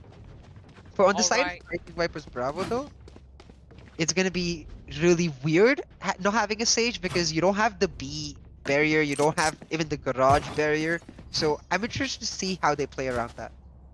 All right, as we look for a fix and get this match started, we'll be right back and get straight into the action. Don't go anywhere.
Hey guys, welcome back to the TEC Challenger Series, powered by JBL Quantum Gaming Headsets and AMD. We're back for action between Rising Vipers Bravo and GodParticles, and just immediately you see GodParticles just tired of waiting for so long as they push in. Get that initial kill. The Hot Hands gets another. Ember CS is on fire, yeah? And you see them just moving through B mid, and they're able to actually pull through. Ember CS just on fire. Gets the third kill. 4 versus 2 for GodParticles. And it looks like they're just gonna take it around. Missile and Ascension though answer back. It's gonna be 2 versus 1. The spike carrier goes down. Just Ember CS left. Missile pulls it back for his team. Rising Vipers Bravo 1-0. First round goes over to Rising Vipers Bravo, and this is what we expected, right? Rising Vipers Bravo to sort of take the lead and just be just a teensy bit better. Amber CS might be a reason why he's called Amber and he plays Phoenix. All those 5 abilities, but Missile at the last moment just clutches it out. It's a 1v2 situation. And that is going to be really beneficial for Rising Vipers as they have the upper hand. Missile invests in a Bulldog. Likely to be an eco for GodParticles. A-long. That's where the attackers have decided. Dark Cover is just going to push them back a little bit here. But Knight Rider, he's ready to get picks up the orb. And it's just going to back away from there. Now, majority of them are carrying ghosts. Might take this one step at a time. The defending Cypher has set up his utility really well on A. And I think it's a good choice that GodParticles has decided to move over to the C side. But it seems like the Dark Cover curse comes back once again. Well played by the defending Omen, I would say. Lunatic Monster spots out a few bodies with that recon bolt. Very useful. And it's not going to be a quick game. 35 seconds left on the... What is GodParticles? Yeah, GodParticles seem to be going for a complete rotate once more. Trying to go for A now. Cypher though, he's so well set up in A. He has the trap wires in the optimal position and the camera to hold on. He's making the safe rotation all the way to heaven now. GodParticles though, they're just trying to make a fast push. Instant rotation coming in from Rising Vipers Bravo as the time ticks down. Spike is planted as multiple kills go down. 3 versus 3. It's 2 for 2. This is getting heated. Edge comes out. Simultaneous kills with Lunatic Monster. Picks up the last kill. And Rising Vipers, as expected, as GodParticles did go for it. 2-0. The real action will happen in round 1. Yeah, really well played by Rising Vipers Bravo. The instant rotation coming out as soon as the trap fire is activated. And once they do reach the bomb site, they take it slow. They go 1 by 1. Drifter, ooh, just gets multiple kills. Missile entering back too. But yeah, as you said, right? Eco round for GodParticles, so it's fine. The next round is going to be really important though, because we see every single member of Rising Vipers Bravo step up. And that's exactly what you need in a composition with no Sage. Shadows traveling. I really appreciate how you read out Drifter's IGN. Drifter, ooh. Logista. Taking some shots. Catch him. Hot Hands takes him down to 80 HP. Barely any armor. Amber, the backup, takes out Drifter. Missile. And Hoax. Both get a kill for themselves. 3v4 GodParticles. They have the upper hand. Losing 2 rounds might not sit well with them. They are taking this next round very seriously. Amber CS puts up the wall. Drone is going to spot him out. Amber backing off. Good choice. 3v4. The attack is coming down C long. Amber will infiltrate the garage. Try to look for a kill. Edge turns around at the worst moment. Amber picks up that kill, so does Knight Rider. Last man standing is Ascension. He's going to come into contact with Amber. Triple kill for the Phoenix. And that is GodParticles' first round. Yeah, that's huge for GodParticles because as we said, this was going to be the most important round. You see all of them on full loadouts. So if they hadn't pulled through this round, it would have been really bad. Really good strategy though. They let Ember go through C Garage and multiple members pushing C Long. Edge, he turns at the worst possible moment. Gives Ember the free kill. I mean, it's not his fault. Unlucky. Things that happen sometimes. But it gives GodParticles the necessary win they need, and they're able to pull back the eco. So let's see if GodParticles can push this momentum up as they're just playing safe. They're not going to push hard anywhere. The spike is dropped down. Hoax though gets a kill on his clone. Missile ready with the ultimate. Blades. Recon Bolt not going to spot him out. As stacked boxes does block it. A missile. That was slow but sure. Yeah. Hits him right in the head. GodParticles. They make their way onto A side. Only 3 defenders. And they seem to be coming back really well. Maybe the pistol round just wasn't their thing. Rising Vipers Bravo. I'm sure they're eager to make their mark and show their brother teams that, hey, we might just be the better team. Missile comes down from the roof. And that's actually a really good position to get onto A side. Ascension and Shivy, Logista, Drifter, they all find kills, but GodParticles come out of that on top. 2-2. Yeah, my eye is on Missile and Ember CS right now because both of these players just started popping off for either team. Missile there, he's displayed really good knowledge of the agent he's playing. Right here too, with the way he's able to use the double updraft to get free information off the bomb site. But even before that, when he just used one of the knives. Every time he tried a shot, he used one of the knives. He's looking for the headshot, gets the headshot, and gets all of the knives refunded. And all of that in a round where he did not pick up a gun, knowing that he could use his ultimate as that pseudo gun. Now, a buy round for both teams. This is going to be really important to see if they can actually pull through. Run it back does get popped by Drifteruvu as he tries to get some information, but no information for him. Yeah, GodParticles just, again, playing it slow. Lunatic Monster, though, gets the op snipe on Knight Rider. Missile goes down. 4 versus 4. GodParticles now moving really fast. I know exactly. Amber, very aggressive here, picks up Ascension. Also pops the ultimate. Backs away from C. It's a 3v4. Deja Vu. GodParticles coming in hot and heavy. Amber's just gonna back away. 30 HP. Shivy, though, finds 2 kills, and Logista with the last. GodParticles. Now they're in the lead with 1 round. Yeah, Rising Vipers Bravo have to be feeling the pressure now. They went from 2-0 up to 2-3 down. And just like that, GodParticles actually have a decent economy advantage right now. The hot hands just does miss right there. Doesn't actually manage to get it into the window. But it doesn't matter because Shivy, his teammate, helps them just clean up. And then they get the op off of Let's go. Monster, Lunatic Monster. Now it's the eco round again, as you see for Rising Vipers Bravo. And this time Missile doesn't have his ultimate. So like it's going to be really difficult for them to make any sort of hold whatsoever. You see them making aggressive push though. But they hold back, they pull back. Because they know they have better rounds. Oh my god. What was that, Knight Rider?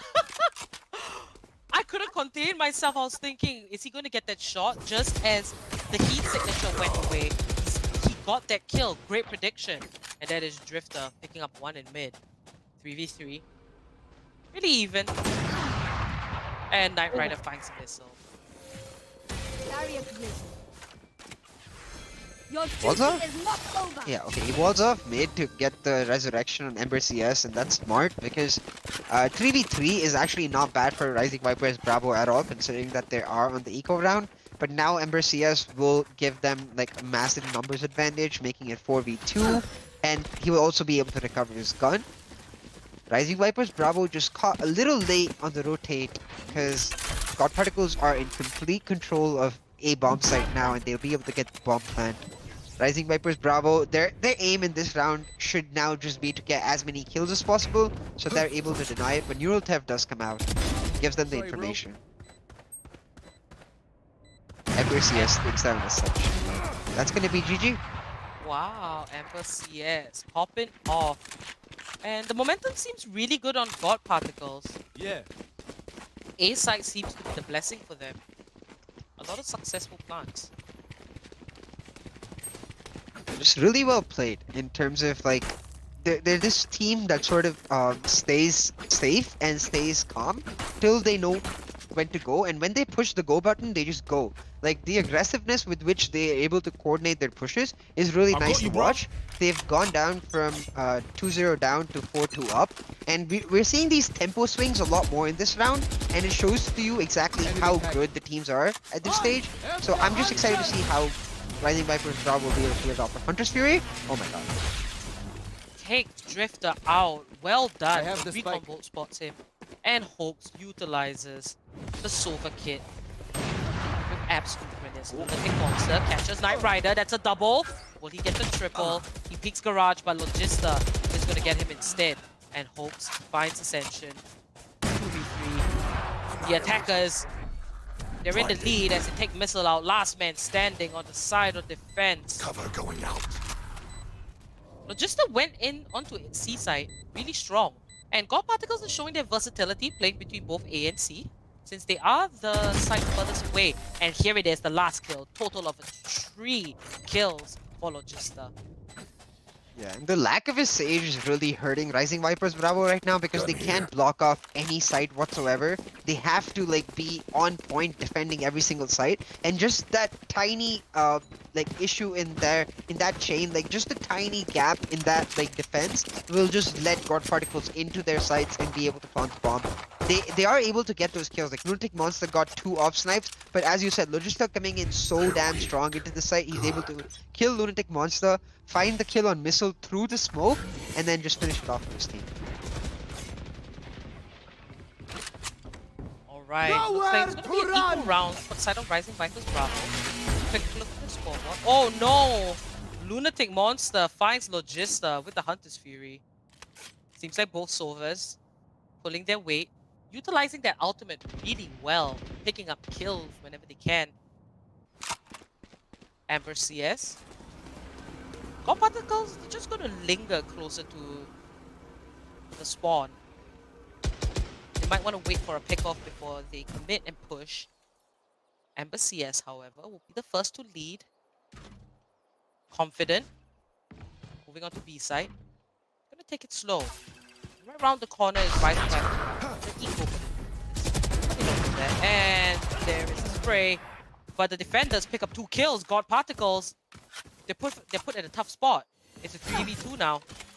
It was supposed to have the upper hand. Knight Rider with the AWP turns his back, takes quite a bit of damage, pops the heal, and they are going for the rotate onto A side. Now, the Omen seems to have caught on, making his way up into heaven. Down.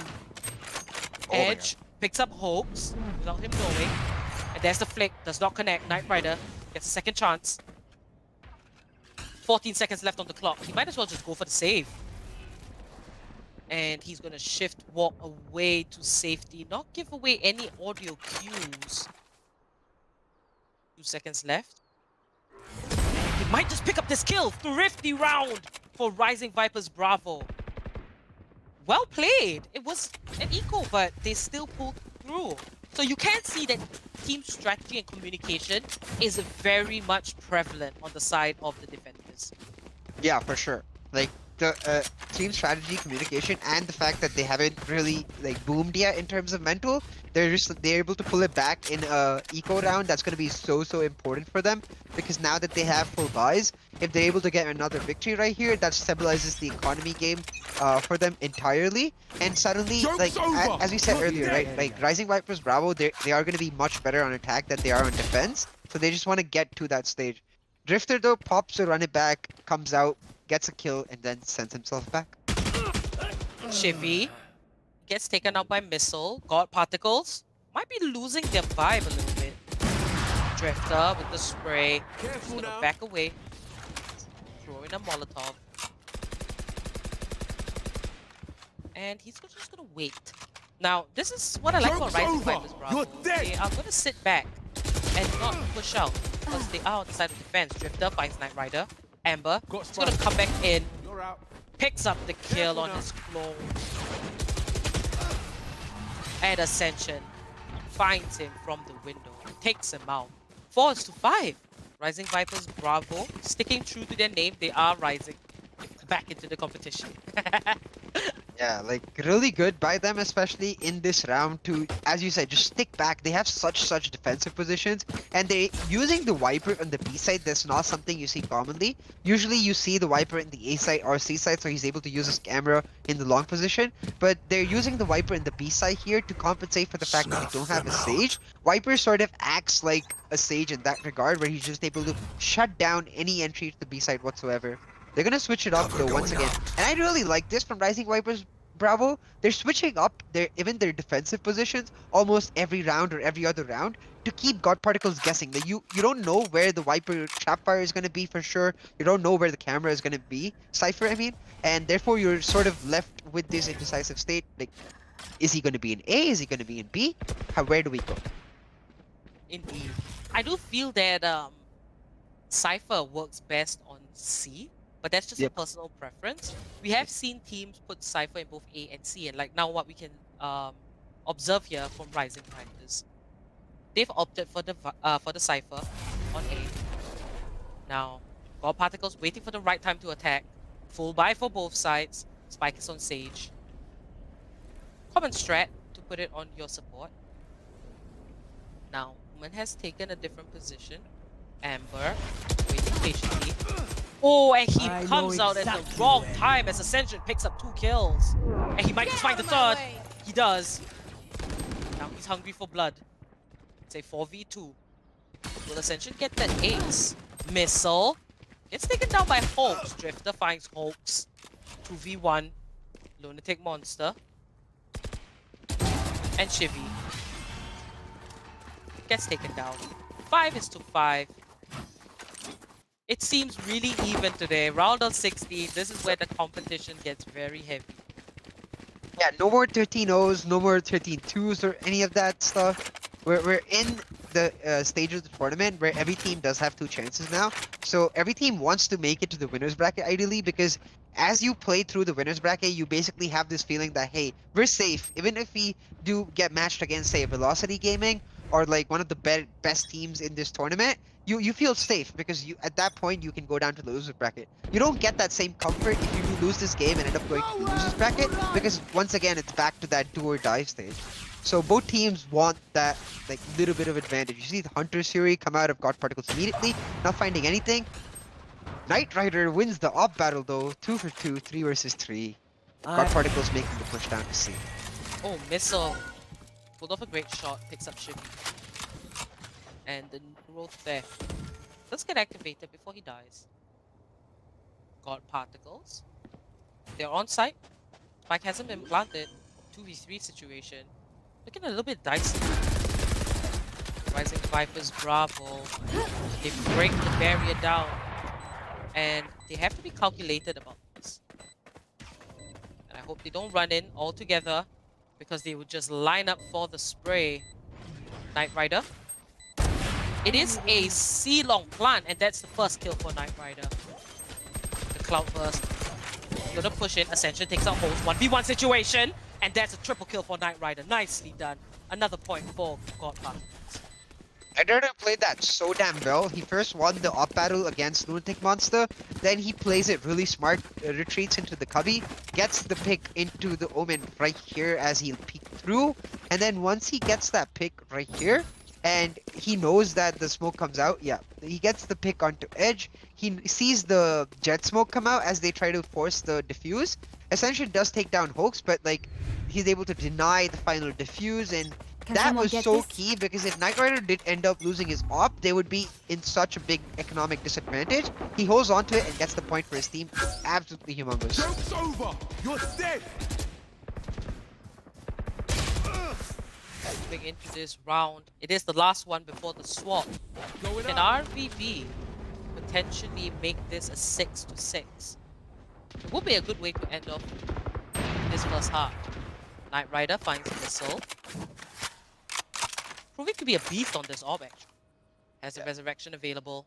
Can't afford to be the first to die. Amber finds Ascension. GodParticles. Drifter. Let's take out Logista. Edge as well. Now the last man standing on Rising Vipers. He sprays 1v3, and that's a triple kill for Drifter. But Logista finishes it off. It's going to be 7-5. 2 rounds in the lead. We end the first half with GodParticles showing dominance. Yeah, nice strive from Drifter to get some answer back, but he's not able to actually finish it off.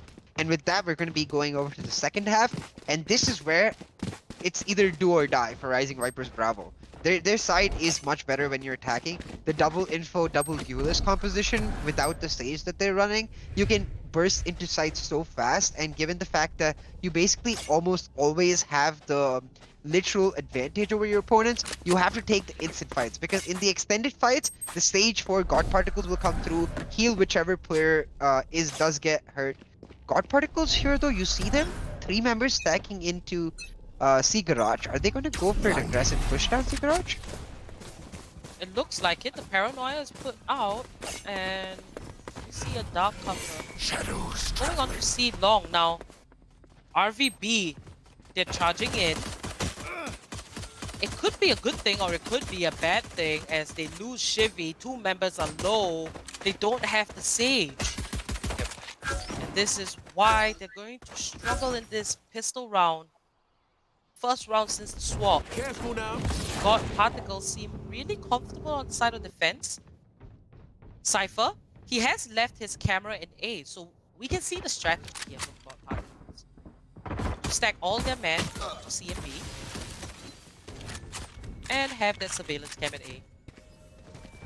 Good option, I would say, folks. Gets the healing. Amber finds Edge. 3 members left. 2 of them are low. Folks finds another. 2v5. GodParticles might just take this one for themselves. You fought well. And Knight Rider gets 1. We find the second. No. Team Ace. That's a kill for everybody on the side of GodParticles. Yeah, it's the first times we're seeing that in this tournament, and it just goes to show that every single member in this team of GodParticles has shown up and so well. Ember CS has been like the load bearer, and he's been sort of carrying the flag for the team, but every single one of them showing up. Hoax getting a kill. We've seen Knight Rider just pull off insane off plays, and he gets that tiny headshot. Like, you can barely even see Jet's head right there, but Ember, Knight Rider can see everything. He just gets a headshot. And this round is going to be really, really difficult for Rising Vipers Bravo, because they're going to be going for the eco. It'll make it 5-9, put them at a 4-round disadvantage. If they lose this round, they have won an eco round before. So let's see. Oh! Edge was there, but kill after kill on the Bulldogs. Hoax and Knight Rider just went on an absolute rampage. Last man standing, Ascension with a pistol. And a Dream. Spots out the Cypher. Left and right. And Shivy takes Ascension out. It was an equal round. Yep. But GodParticles leading with 4 rounds. RVB might just want to step it up. Yeah, that's the right idea though by Rising Vipers Bravo. They need to be like a bulldozer or like an assassin, where when they show up, they just have to go in and go in really hard. Because if they just take a trade and go back, the Sage will end up healing GodParticles. GodParticles just get more info as the defenders, and they just have a much better platform to fight on. Rising Vipers Bravo just need to pick a play and commit to it, but you don't have to do it as soon as the round starts. You just, when you do hit the go button, you go. You know, Edge does get spotted out as he uses the teleport to sort of move forward. Rising Vipers Bravo just spread out, maybe trying to find a few picks. This is the buy round for both teams, so if they lose this 5 and make it 5-10 for GodParticles, it might just be too far too late. Indeed. RVB, there's just no room for error. They do, if the losing team does go to the lower bracket, the losing bracket, and the winning team Shadows traveling. they do have one more chance, but you'd like to take everything that you can get, right?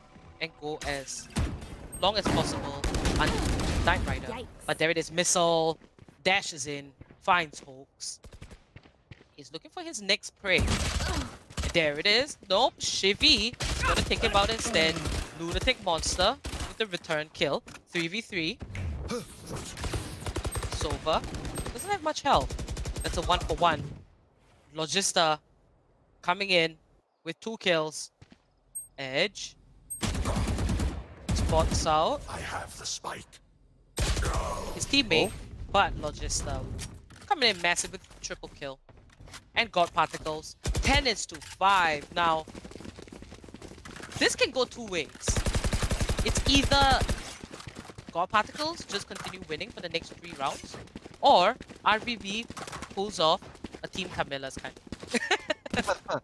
Yeah, I mean, from this exact position, we've seen Team Tamilas just pull it back. But in that situation, like, Team Tamilas had the Rafa, you know, like, just completely popping off. And more importantly, on a champion like Reyna, an agent like Reyna, where he can pop off, that opportunity is just not there for Rising Vipers Bravo, I think. Missile trying his best, but there's a few members of the team from RVB just sort of lacking and falling behind. And as we've noticed from the previous matches before, that just can't happen. And GodParticles are just taking the fight to them. 4 versus 2, the spike carrier goes down. Knight Rider on this op is a complete monster. Oh my god. Alright, it's another equal round for RVB. Economy is really low. They're struggling here a little bit. Edge gets confronted with Shivy, point blank. It's a little bit of BM, you know. I think that's spray paint down. But 11 rounds strong is GodParticles. Yeah, like at this point, 11-5. If they lose the next round, it's basically GG because it goes 12-5 in a round where, after a round where they just lost the buy round. This is going to be their buy round. This has to be their comeback play. We know that when Team Tamilas made their comeback play, they did not let it go beyond 10-5. They were winning rounds back to back. And if that doesn't happen for RVB, then it's just done and dusted. If they don't win this round, next round will be another like force buy or eco round, which is just not good enough against a team like GodSquad. Oh my god.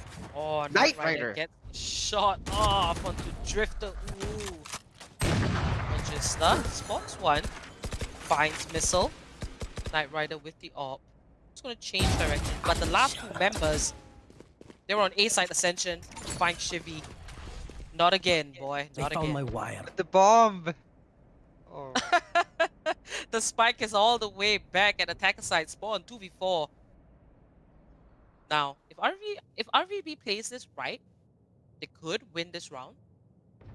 It's a bit much to ask for, considering that they're at a 2-man disadvantage. Ascension moves into mid window. Try to look for a pick off. Not quite. The closest member is Knight Rider in Garage. And there it is, Knight Rider with the triple kill. God. He is absolutely playing out of his mind. Ascension achieves the spike. Less than 30 seconds left on the clock. Full armor, full HP. Let's see how he fares. Careful now. Ascension just slowly trying to make the move. He does have the Phantom, and he is gonna find. Oh, no. Foolish. It's too late. He has to go for the bomb plant. He's gonna find Logista and get the kill though, but the rest of the members of GodParticles are gonna rotate. He has the Neural Theft, and I would use it right now. Go back to Ascension to use it. He gets Emperor CS, but no. He really should have used that Neural Theft because I think that would have given him just enough information to either get the kills or delay the round enough for the spike to go off. But I don't think he noticed it in the heat of the moment, and that's unfortunate because in the buy round, RVB just go down. That's going to be 12-5 to GodParticles, their match point in a round where they're economically favored. That's just too easy. Ascension, it must be the heat of the competition, right? Yep. Gotta try and keep a calm mind, but good effort. Good try there from Ascension. 12 is to 5. One more round, and GodParticles, they'll make their way to the winner's bracket. And RVB will go to the losers. Now, quick look at the scoreboard. Let's see who is leading. Missile with 13 kills, and Knight Rider 19. As expected, he's an absolute demon on the AWP. Missile gets blinded there by the paranoia. And Amber finds him, pushes out from B. But the spike is making its way over to A. RVB losing members one by one as Logista finds Lunatic. They found my what? Cage 3. Ember's just gonna stay in No B. hard feelings. Chevy, that's one for him. There are two more members on site. Wait, get some audio cues. Spray finds the second for Drifter. Avenges his buddy. This might just be the end for RVB. For this match at least. Drifter taken out by the shock dart by Hopes. 13-5. And that is GodParticles winning this match. Yeah, nice effort by Rising Vipers Bravo, but they're just sort of lacking. You'll see when we pull up the scorecard that all members of GodParticles actually on double-digit kills, whereas multiple members on the side of Rising Vipers Bravo just sort of falling back. And while that may work in the earlier rounds, it simply will not suffice in these rounds. Knight Rider, though, with his op 19-9, brilliantly played. GodParticles moving on to the quarterfinals. All right, Knight Rider raking up the MVP. And this will be good for his track record. So Rising Vipers Bravo, GG well played. They do move over to the losers bracket while GodParticles make it to the winners bracket. Now this is day 8 of the LG Ultragear TEC Challenges series powered by JBL Quantum Gaming headsets and AMD. Now let's move into AMD's Relive the Moment as we talk about what went down in that match. Now, third game of the day. This was the second map of Haven that we see, first being Bind. And I felt that after the side swap, we saw GodParticles just go on an absolute rampage. And, sorry, after the side swap, GodParticles was in defense. And it seems like they just performed a lot better in defense as compared to attack. Yeah, for sure. Like, in general, GodParticles just seem much more comfortable on defense for sure. And that makes sense, right? When you have the Sage in this composition on Haven, you basically get the guarantee that they're not able to rush one site in general. You're able to put the Cypher in the C site. Like, as you mentioned, Cypher is the most optimal in C site because he's able to deny garage entry and keep an eye on C long at the same time. On the side of Rising Vipers Bravo, though, it seems like they simply don't have enough practice with this composition, perhaps, or like don't have enough practice with this composition on the Haven map because I did not see them doing like making the most use of the fact that they have double duelists or the fact that they have double info. The Sova and Cypher just weren't coordinated enough, and it seems like an off day for Rising Vipers Bravo. We will see them again in the loser bracket, so I'm excited to see how they're able to use the fact that they're part of such a big organization and sort of do ward reviews and acknowledge their mistakes and learn from them. Oh, indeed.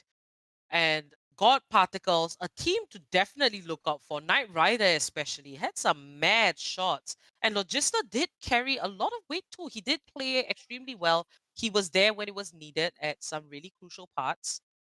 So all in all, it was a good match and the third match for today. Now we will have the fourth match very soon, which is GodSquad versus WannaBePros. Highly anticipated, so don't go anywhere. We are going to prep for that. But before we go off, remember this is the LG Ultragear TEC Challenges series you're watching, powered by JBL Quantum Gaming headsets and AMD. Registrations are live for Series 2. So do bring your friends and join in. Links are in the description. And if you want to go shopping, we have special links as well. Check it out. We have discounts, 10% off on the JBL Quantum Gaming headsets, like what me and CA are wearing. It's great. Check it out. So don't go anywhere. Like the stream, subscribe, and we'll see you guys very short.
I'm running out of time, every day goes by so fast.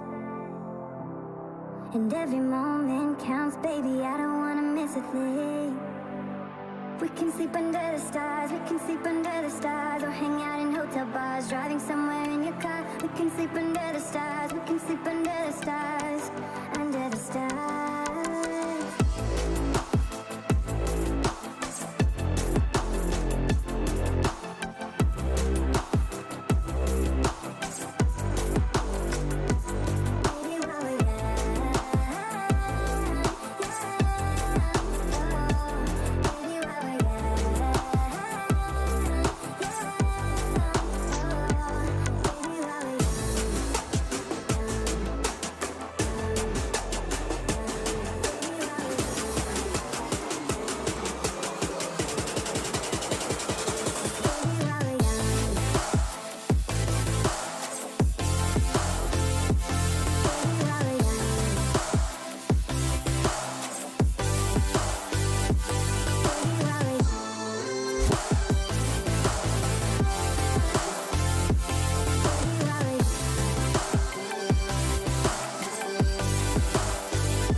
Let's make the most of this night. Come on, baby, take my hand. And we don't need to do the things we don't want to do.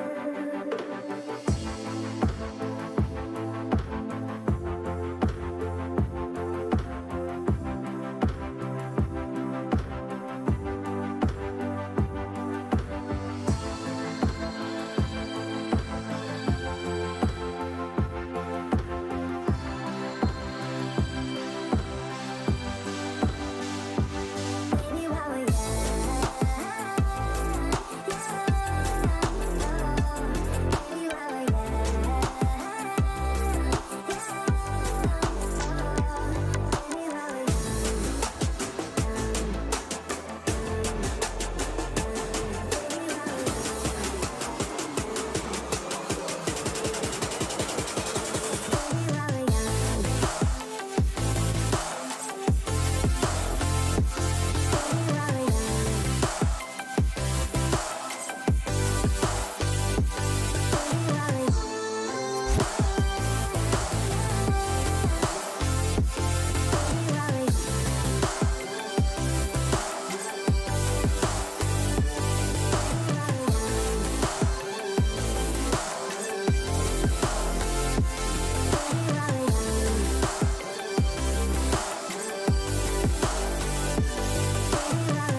battle.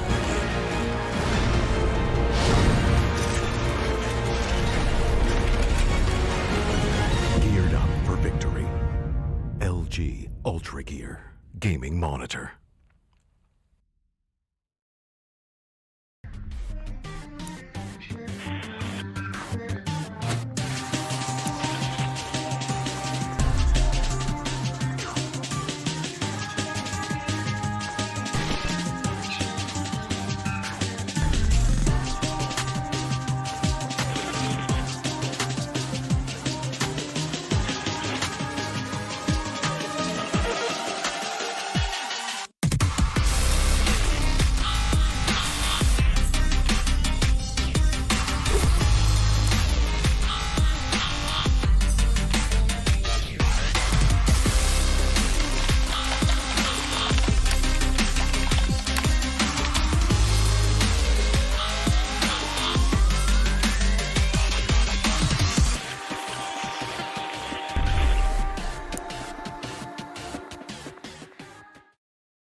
I never want to make compromises when I play. I need every FPS I can take to perform at my peak. For myself, for my team, as well as for my viewers. Streaming always used to present me with a choice, either FPS or stream quality. I no longer have to make that decision thanks to AMD's 3rd generation Ryzen processors. Now my viewers get to see my gameplay smoothly. Ever since joining the team in 2018, AMD's partnership with Fnatic has given us the latest computer tech to help our performance. 3rd generation Ryzen is now the pinnacle of multi-threaded processor performance, and it's a big step up from everything else I've used before.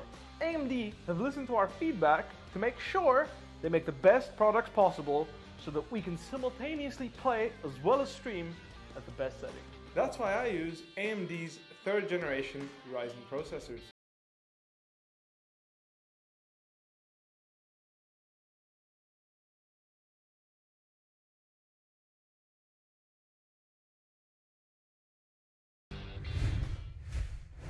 Hey guys, and welcome back to the LG Ultragear TEC Challenger Series powered by JBL Content Gaming Headsets and AMD. We're down to our last game, and it's going to be WannaBePros versus GodSquad. Highly anticipated match for today. Now, GodSquad, we already know they're extremely good. They have some demon players like Deathmaker, Hellfighter, Hellranger, and even Kappa and Rexy. They're great. Now, as for WannaBePros, we haven't seen them on stream at all. So, no expectations for them. They can just come in and show us what they got going against a juggernaut of a team. The one thing I'm a little skeptical about is the fact that the map is going to be split. Like, as we saw yesterday, GodSquad is so comfortable on split. It's one of their favorite maps. So, like, I'm questioning the fact if WannaBePros did watch our stream yesterday, because let me not get this wrong, right? Maybe they did watch our stream and they're just as confident and they're actually going to take the fight to GodSquad. That's what I want to see. But if they didn't watch the game yesterday and GodSquad is just actually they're taking the game to GodSquad in their home zone, in their comfort zone, I'm not so sure about that. Oh yeah, for sure. Now today is the round of 16. We're going to jump into the match.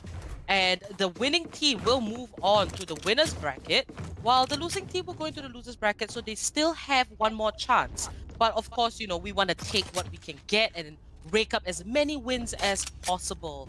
Now, looking at the scoreboard, we have PB9, Gorka, Pugmaster, Sid Samba, and Killer B on the side of WannaBePros.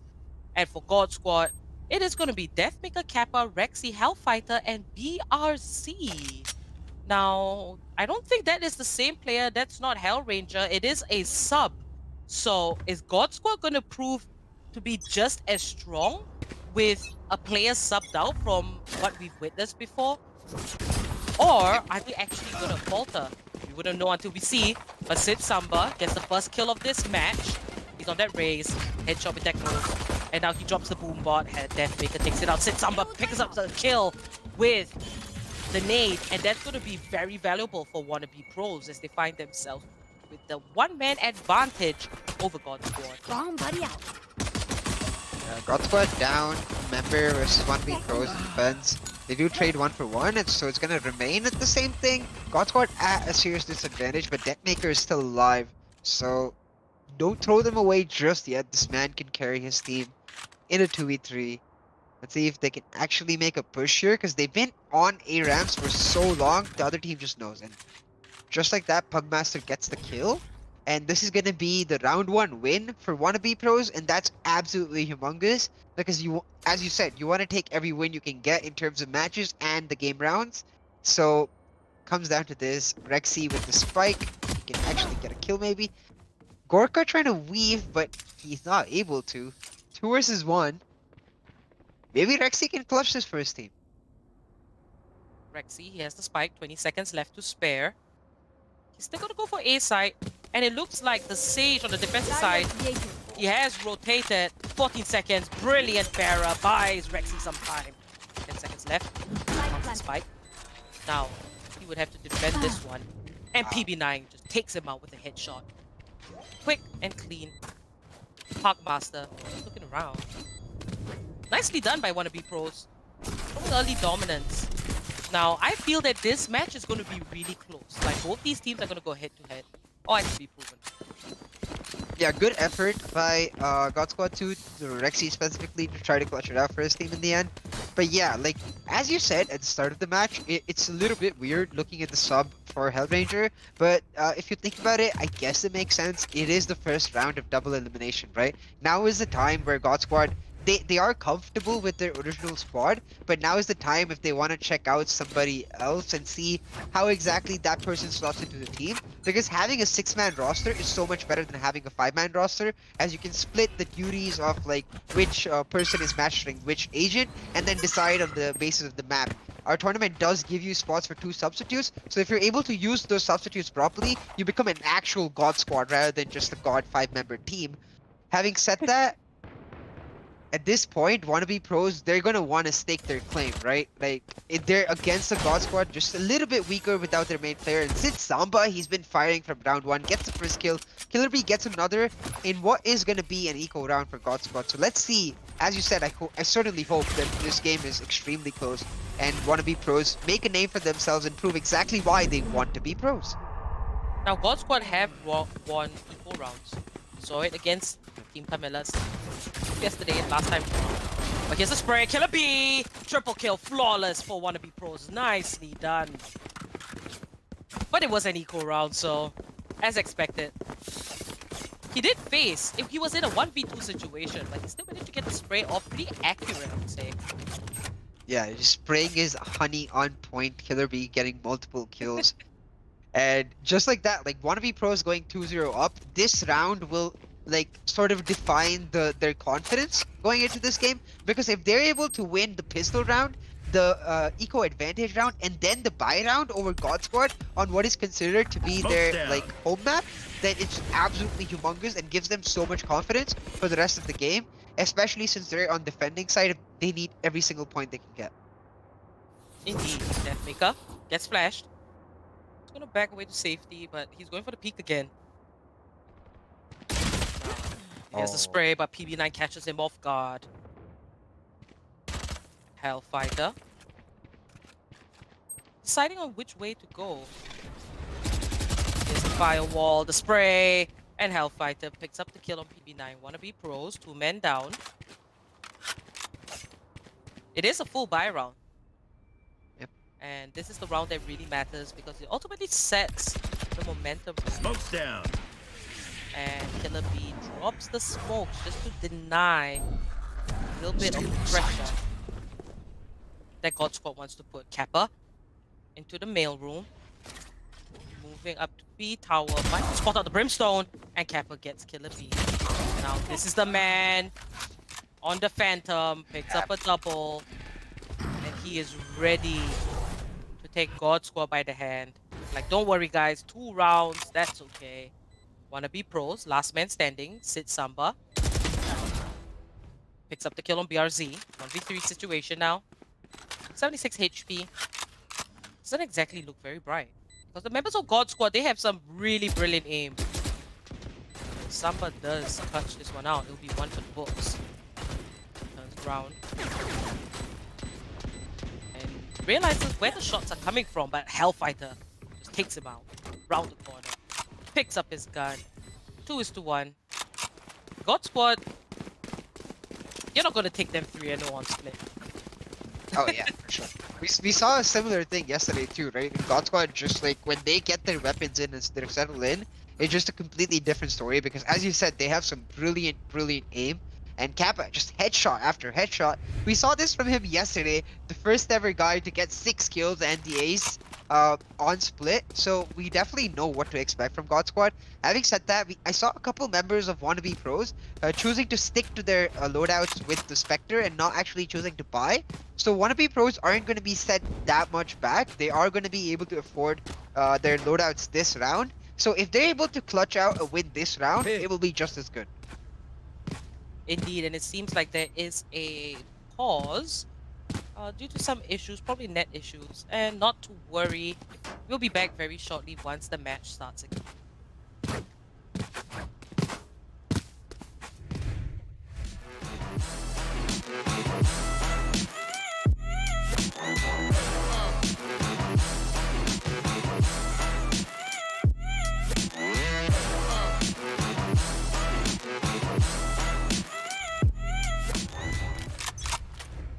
Alright, ladies and gentlemen, we're back with the TEC Challenger Series powered by JBL Quantum Gaming Headsets, AMD and LG Ultragear. Just like that, we're back in game. GodSquad making a hard push, though they're completely split on the map.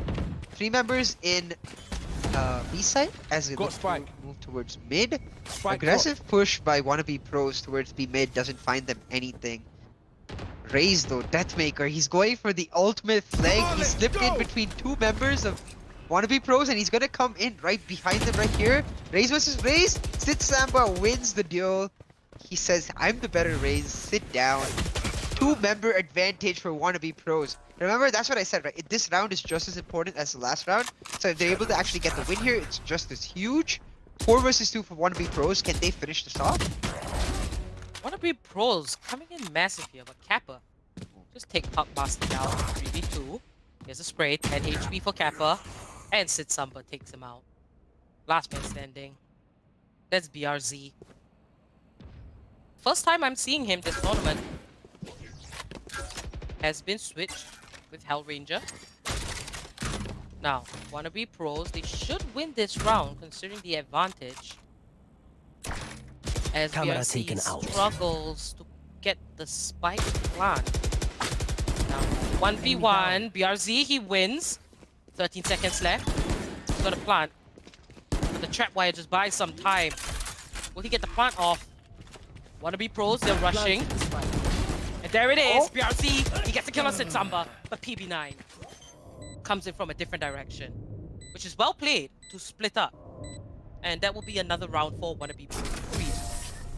Yeah, really clutch for WannaBePros and being able to actually pull that round off. We see very clean execution from them. But BRZ, I want to take a second to talk about this player specifically because he's getting substituted into like the round of 16. There's been multiple rounds passed away, right? It's not the round of 256 or 128 or 64, even 32, where the pressure is just a little less on you. The pressure is full on right here. Like, if he's able to actually perform under this pressure, he can make a stake for himself as the main member of the team rather than Hellranger, and he has to be feeling that. So I'm really curious to see how he's able to deal with that pressure, because I know some players, they thrive under pressure, whereas some players crumble. I wonder which one BRZ will be.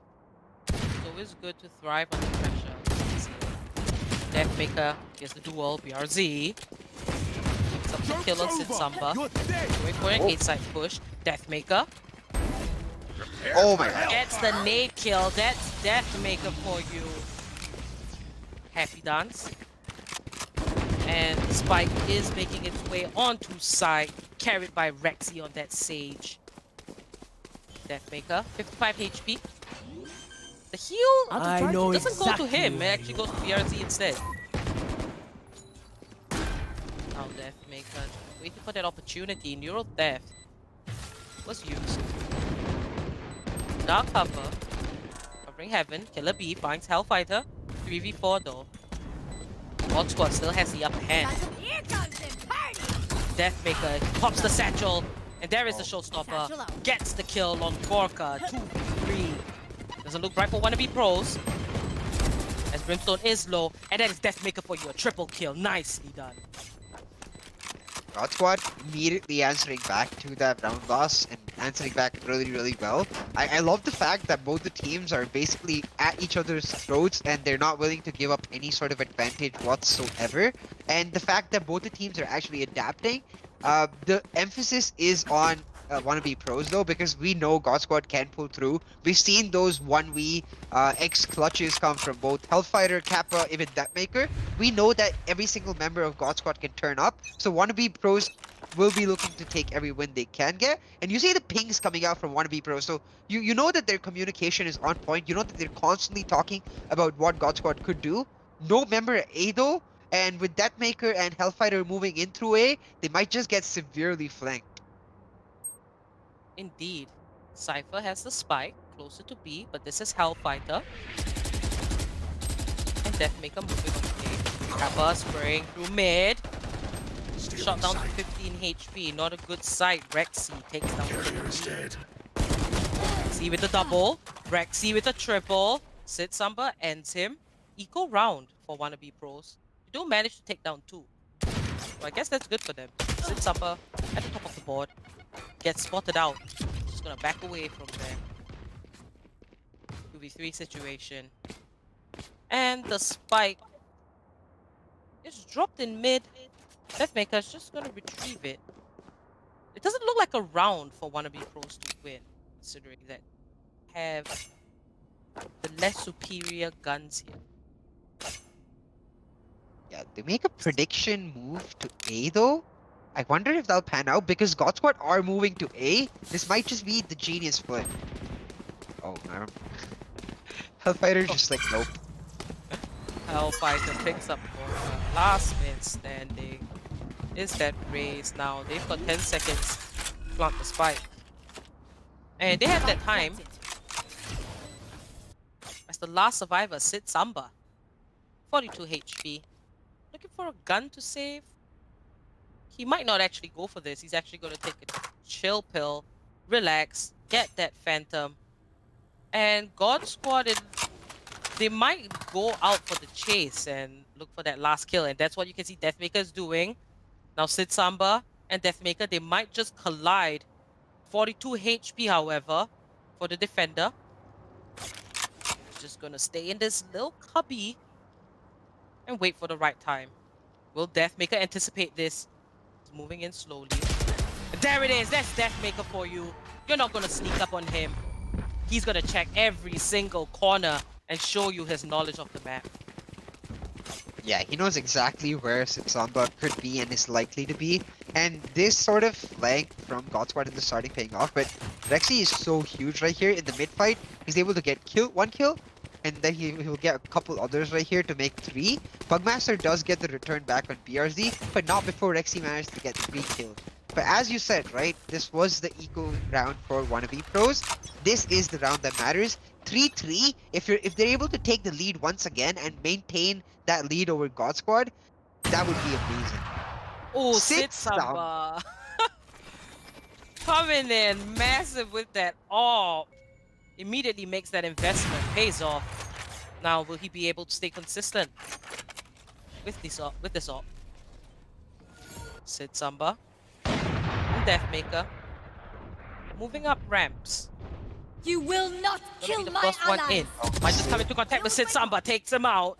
Rexy pops the resurrection on Hellfighter. GodSquad immediately on with the upper hand. Go get him. Here goes the boom buddy.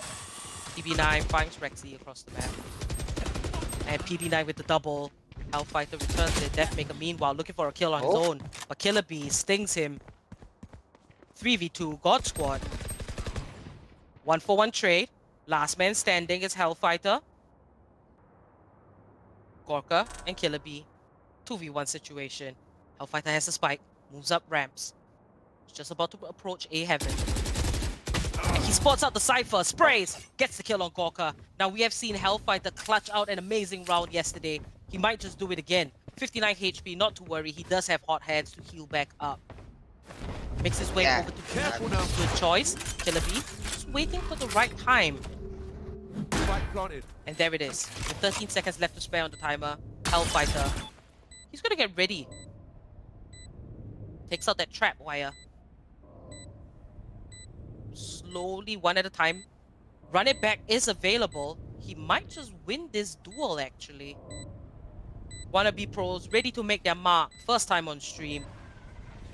Doing pretty well. Start of the round.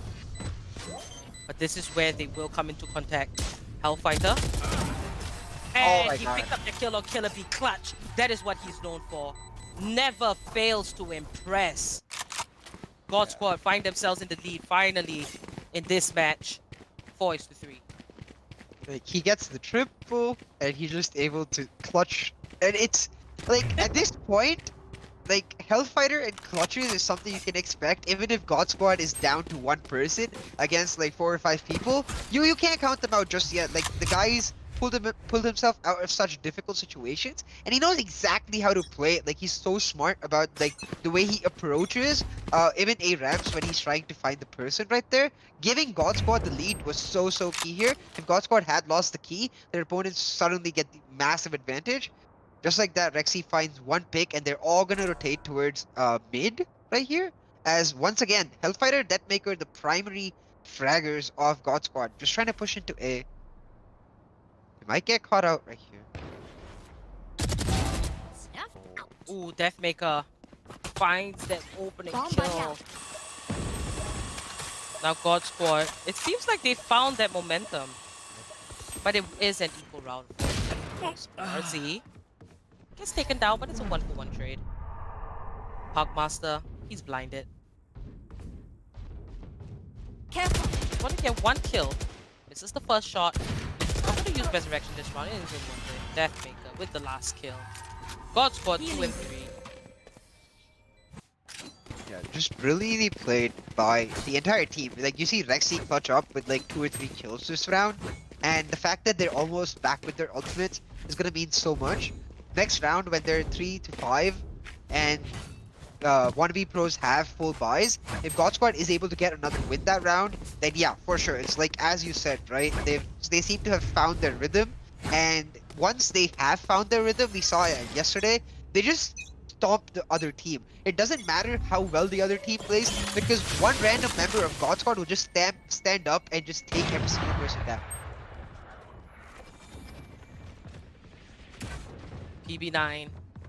We will be defending the B side. Now, if I remember correctly, GodSquad is extremely strong on the side of defense. Ooh, PB9 takes Rexy out. This is going to be beneficial for WannaBePros. They've got to keep it together, not be too aggressive. Fall back, rely on that communication. Kappa. Joke's over! You're dead! But we can see that WannaBePros are staying very defensive. Now that's a jumping Hellfighter, ready with the run it back, finds Killer B. And his ultimate is used for good purpose. Pugmaster finds Kappa. Deathmaker though turns the kill. 3v2. I know exactly where you are. And Gorka takes out Deathmaker. 3v1. GodSquad isn't bright for them.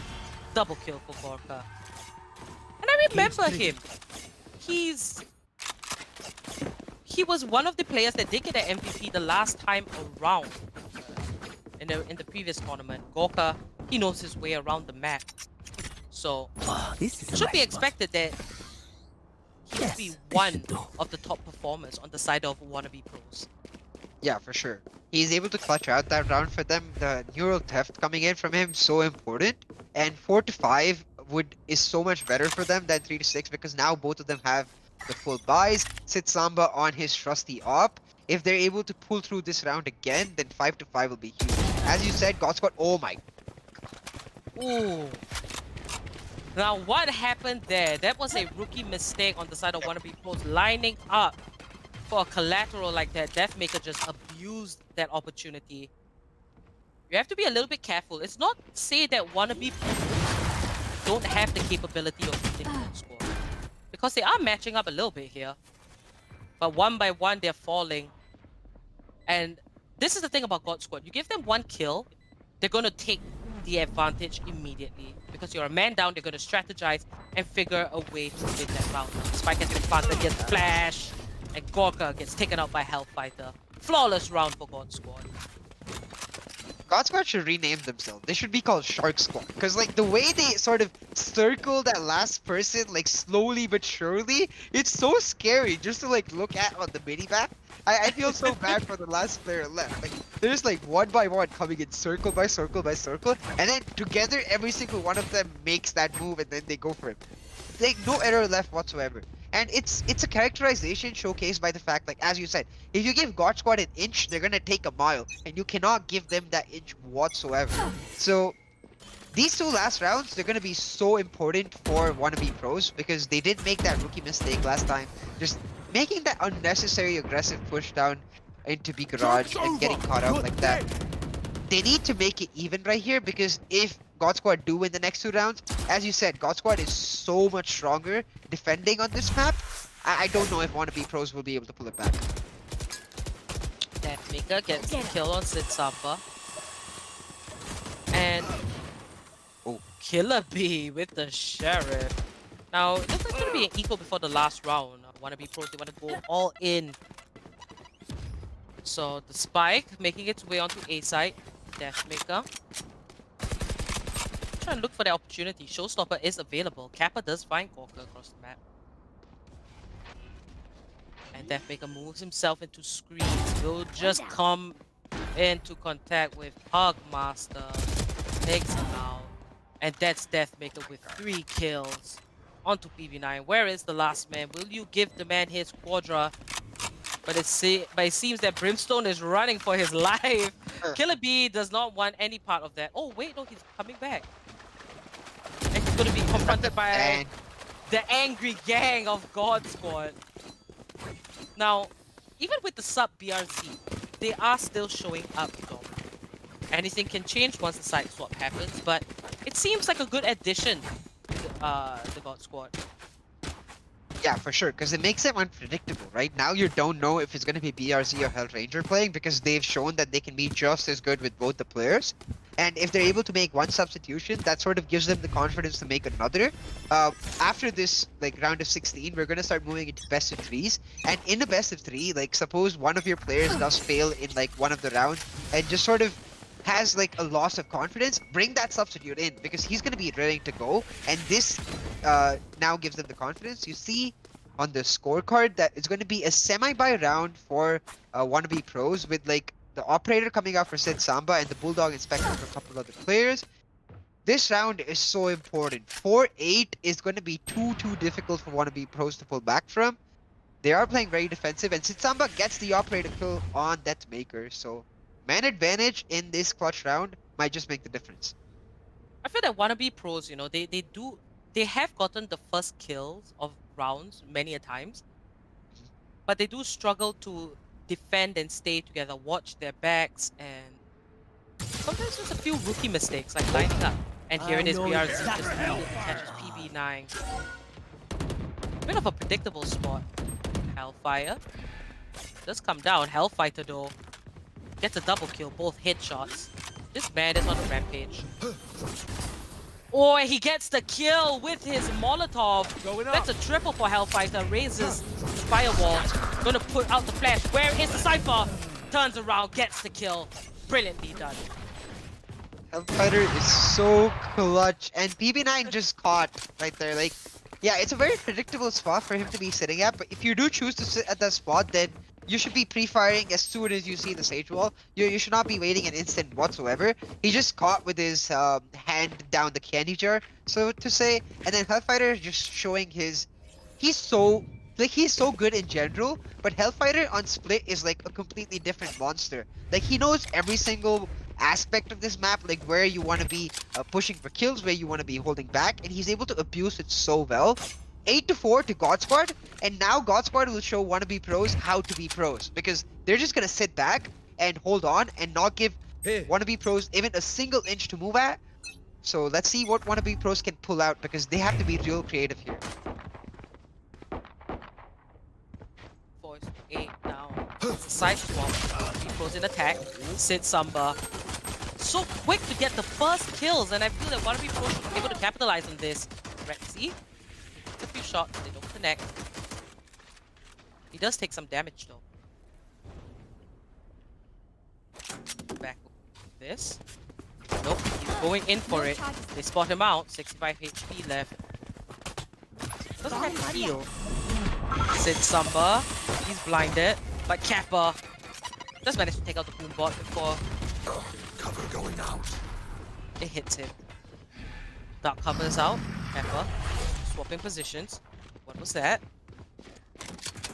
Now GodSquad, they're falling one by one, and Sid Samba gets the kill, and it seems like WannaBePros are just absolute demons with the pistols. But oh, Deathmaker takes him out. And this is the issue. They're not watching every single angle. It's not that they're a bad team. Their firepower seems to be alright. But it's their organization as they let Deathmaker take another life. 1v3. Deathmaker hears something. He's gonna turn. Changing the angles. Now WannaBePros waiting this out. Good choice. They just want to be sure. Deathmaker to triple. Does he get the 4? He doesn't. 10 HP. The spike is ticking. And Deathmaker will be taken out by Killer B. Well played, I would say, though, still. 5 is to 8. WannaBePros. Yeah, they're able to get that win, and it's so clutch. And as you said, they seem to be really, really good in the pistol rounds because they did manage to get the first pistol round for themselves too. And I think that's a testament to the fact that all of the players on WannaBePros, they're really good individual skilled players, you know? They have the ability to be competing at this level. I just don't think they have the practice Safety's as a up. team yet to be coordinating, because you see the obvious differences in the way GodSquad move and in the way WannaBePros move. WannaBePros are making the right moves, but they're not making the right moves as a team. They're making the right moves individually. And that's why they're able to get the first blood every single time. GodSquad though, they're just capitalizing on the more information available, but oh my god, that's big. Not even gonna give a chance. And Deathmaker back away, but he's coming back in. The spike has been dropped. They have that information. Now we see all of GodSquad rotating. Deathmaker connects at one shot, connects the second. This is Deathmaker for you. Is he going to go for the Phoenix? He might just looking to pick the gun up, but backup has arrived. He has the showstopper. Not going to touch the Phoenix though. He picks up the Spectre, and there's the spray. The cavalry is here. This is the GodSquad. Deathmaker pushing the dark cover. And there it is. Ooh, WannaBePros. Phoenix just runs away.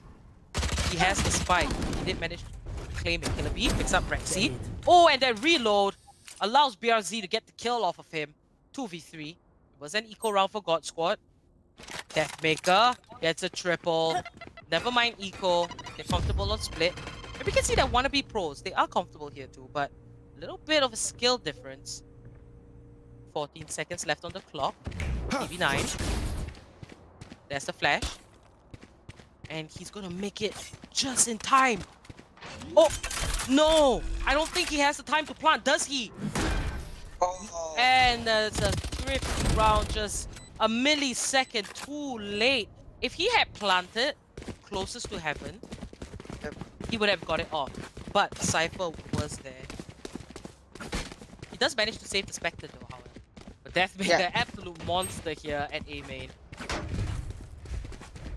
Yeah, GodSquad just seem to know how exactly to be playing these eco rounds on split, and obviously that's because they've played on split so Let me much. show They're you how so the boss comfortable with does that map. They know which corners to sit at, and now you see eco round for WannaBePros coming out, whereas GodSquad, they have almost full buyout, so this is going to be difficult. It might just be 10-5. Look sharp. Sid Samba gets caught out, Hellfighter gets the initial kill. But yeah, as I was saying, right, GodSquad, we saw this yesterday too, they just seem to pull rabbits out of the hat in eco rounds. Hellfighter making a really aggressive push, and he sees the wrong direction, but the flash will save his life because his opponent can't see him either. 10-5, flawless for GodSquad, and is this experience which I think is lacking from WannaBePros. So they just need to get more experience, and the opportunity for that is available. Like, we do have 5 rounds of the TC Challenger Series, so I'm really excited to see this team back. Don't get me wrong, guys, WannaBePros will not be out of the tournament just yet. If they lose this, it is double elimination. Though, having said that, GodSquad seem to be really comfortable in cruise mode. They're just gonna waltz their way right into the quarterfinals. Let's have a quick look at the scoreboard and see how everybody is standing. Sits Samba at the top with 12 kills. And you can see the difference in the number of kills. Deathmaker is just turning the Jesus. party out. 21 in the lead. Just doing Deathmaker things. Staying true to his name. Hellfighter picks up the bot. And his trusty BRZ. After the flash, he does get a kill. 1-for-1 trade there. Deathmaker has his off. Samba pops the showstopper. And it seems to be useful. Now, he's taking out Hellfighter, one of the stronger players, but Rexy is gonna take him out. 3v3. Both sides are healthy. Deathmaker just watching his back. Little does he know. Everyone is in front of him. Rexy with the triple. I think it's his time to shine. Don't forget about me. I may be on Sage. I'm support. But I know what I'm doing. Deathmaker inching in and gets taken down by Puckmaster. Rexy finishes the last kill nicely. And it was about time that he got some spotlight. But that's Rexy for you. When he does pop off, he pops off. And ultimately winning that round for his team. Definitely, like so well played by Rexy. He gets 4 kills in that round, 11-5 to GodSquad. It was an eco round for WannaBePros, but like at this point, even eco rounds are so important because every single point you lose is edging GodSquad towards just winning the match. And once again, not entirely eco round as we see the triple sheriff double ghost coming out from WannaBePros. And I'm not sure if this is the right decision here because if they give up this round because of the weapon disadvantage, then they will be down match point. Hellfighter double kill. Oh my god. It's just a kill for everybody. And I'm glad to see actually that BRZ coming in as part of GodSquad without Hellranger, it's actually working out. They did have some slip-ups, but that happens. It's almost like GodSquad lost those rounds, analyzed what kind of playstyle WannaBePros has, and used it to their full advantage. Now, to my knowledge, the last time I did have a chat with Hellranger, he is an in-game leader, usually the one that calls the shots.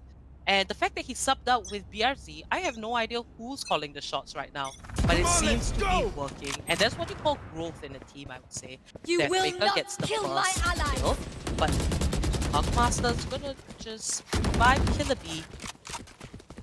One more round and GodSquad moves over to the winner's bracket. Remember, it is a double elimination. This might not be the last time you see one of these roles.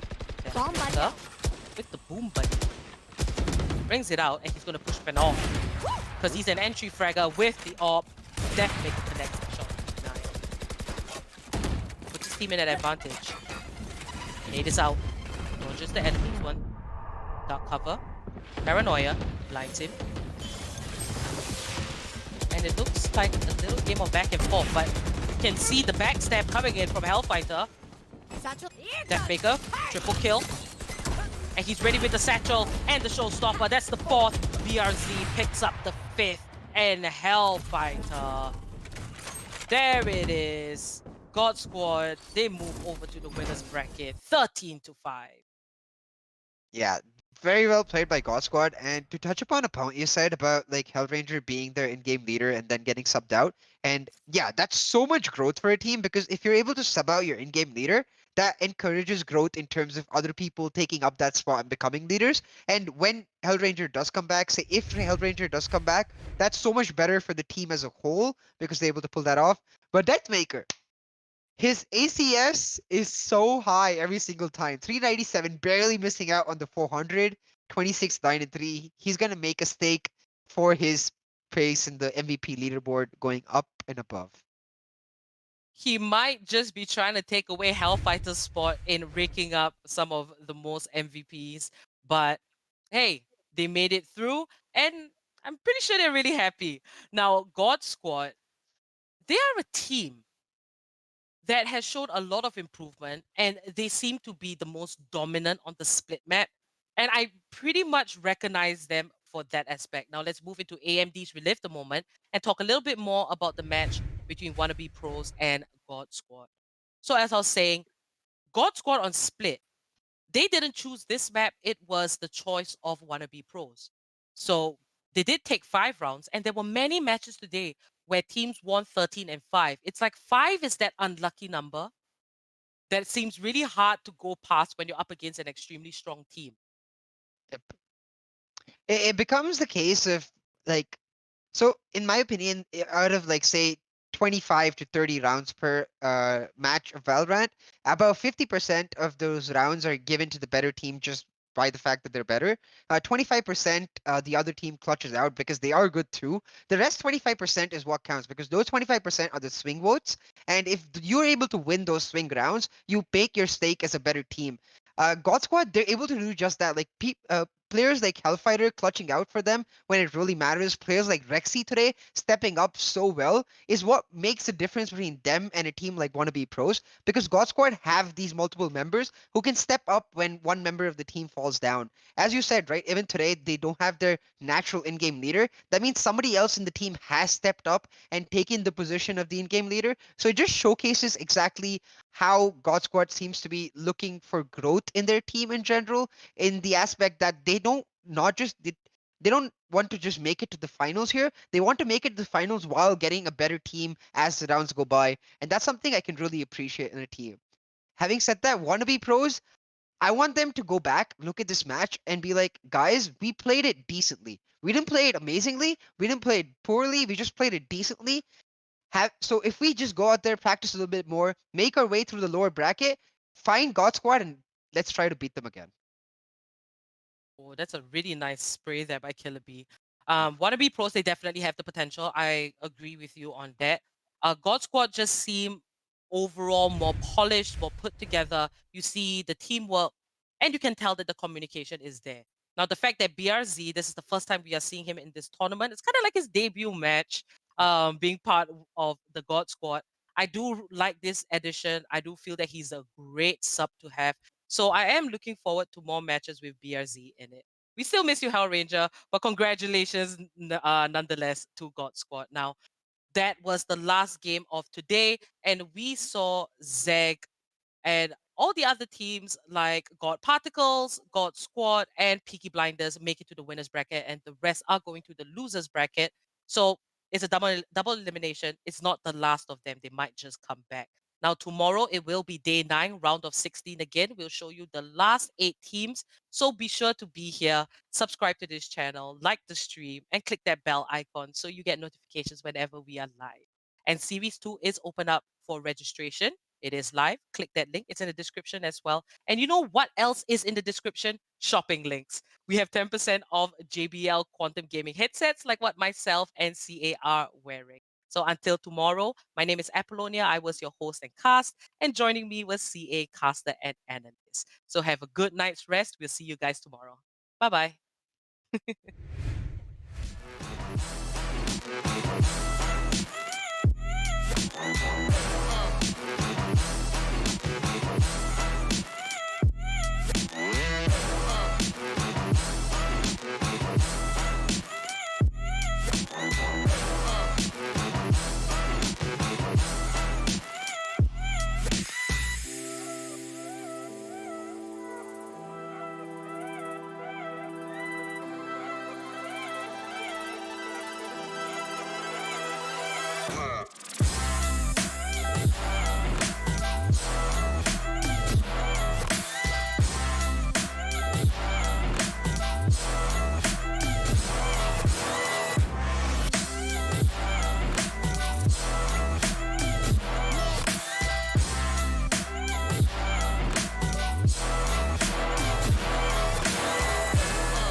I'm running out of time, every day goes by so fast. And every moment counts, baby, I don't wanna miss a thing.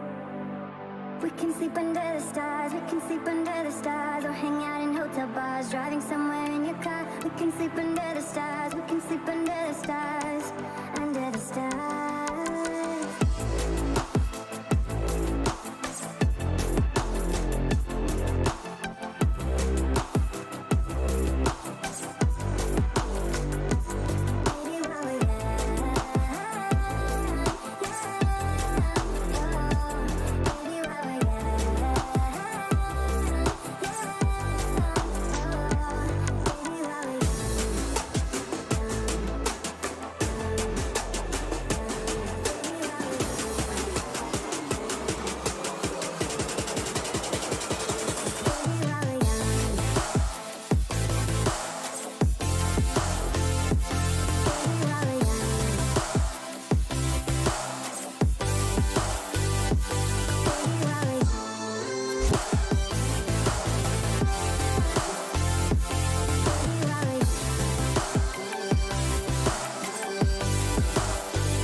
Let's make the most of this night. Come on, baby, take my hand.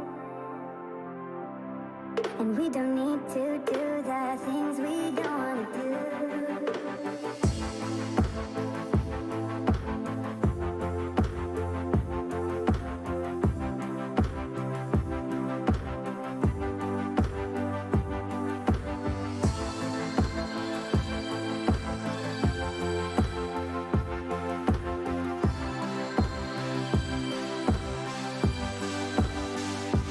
Baby, while we're young,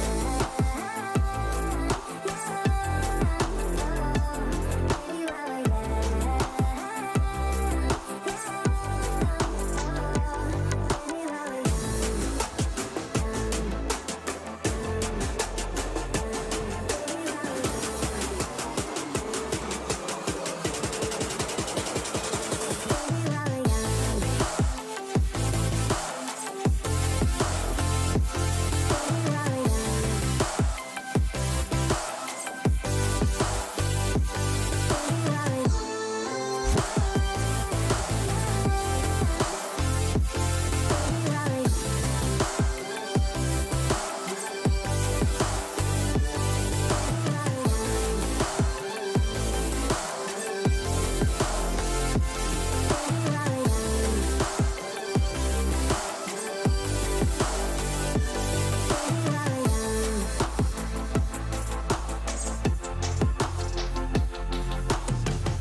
I'm running out of time, every day goes by so fast. And every moment counts, baby, I don't wanna miss a thing.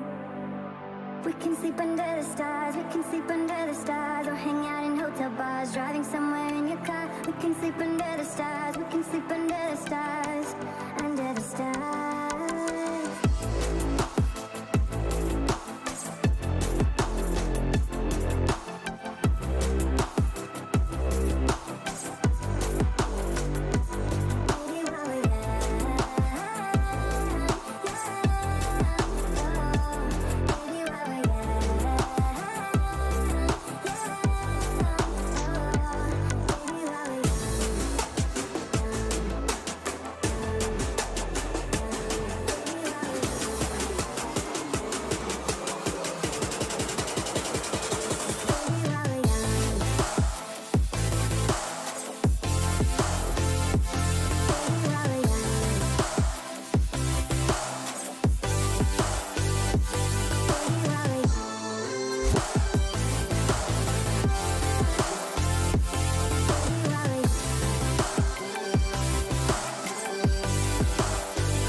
Let's make the most of this night. Come on, baby, take my hand.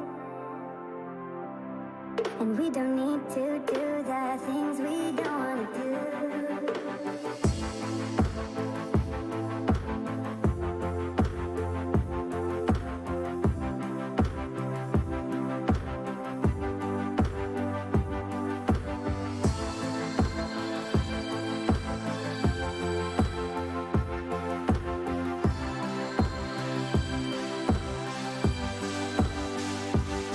Baby, while we're young,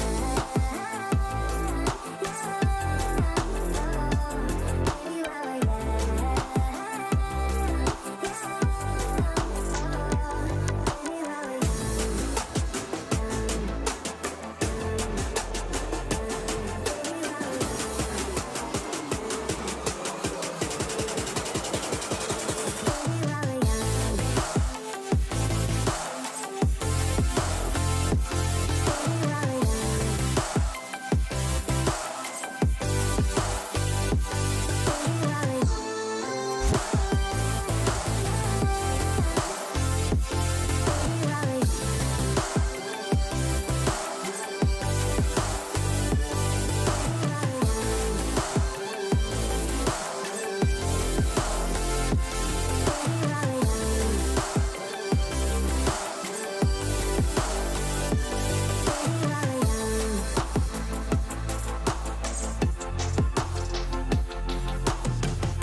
I'm running out of time, every day goes by so fast.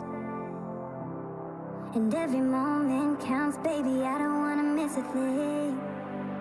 We can sleep under the stars, we can sleep under the stars, or hang out in hotel bars, driving somewhere in your car. We can sleep under the stars, we can sleep under the stars.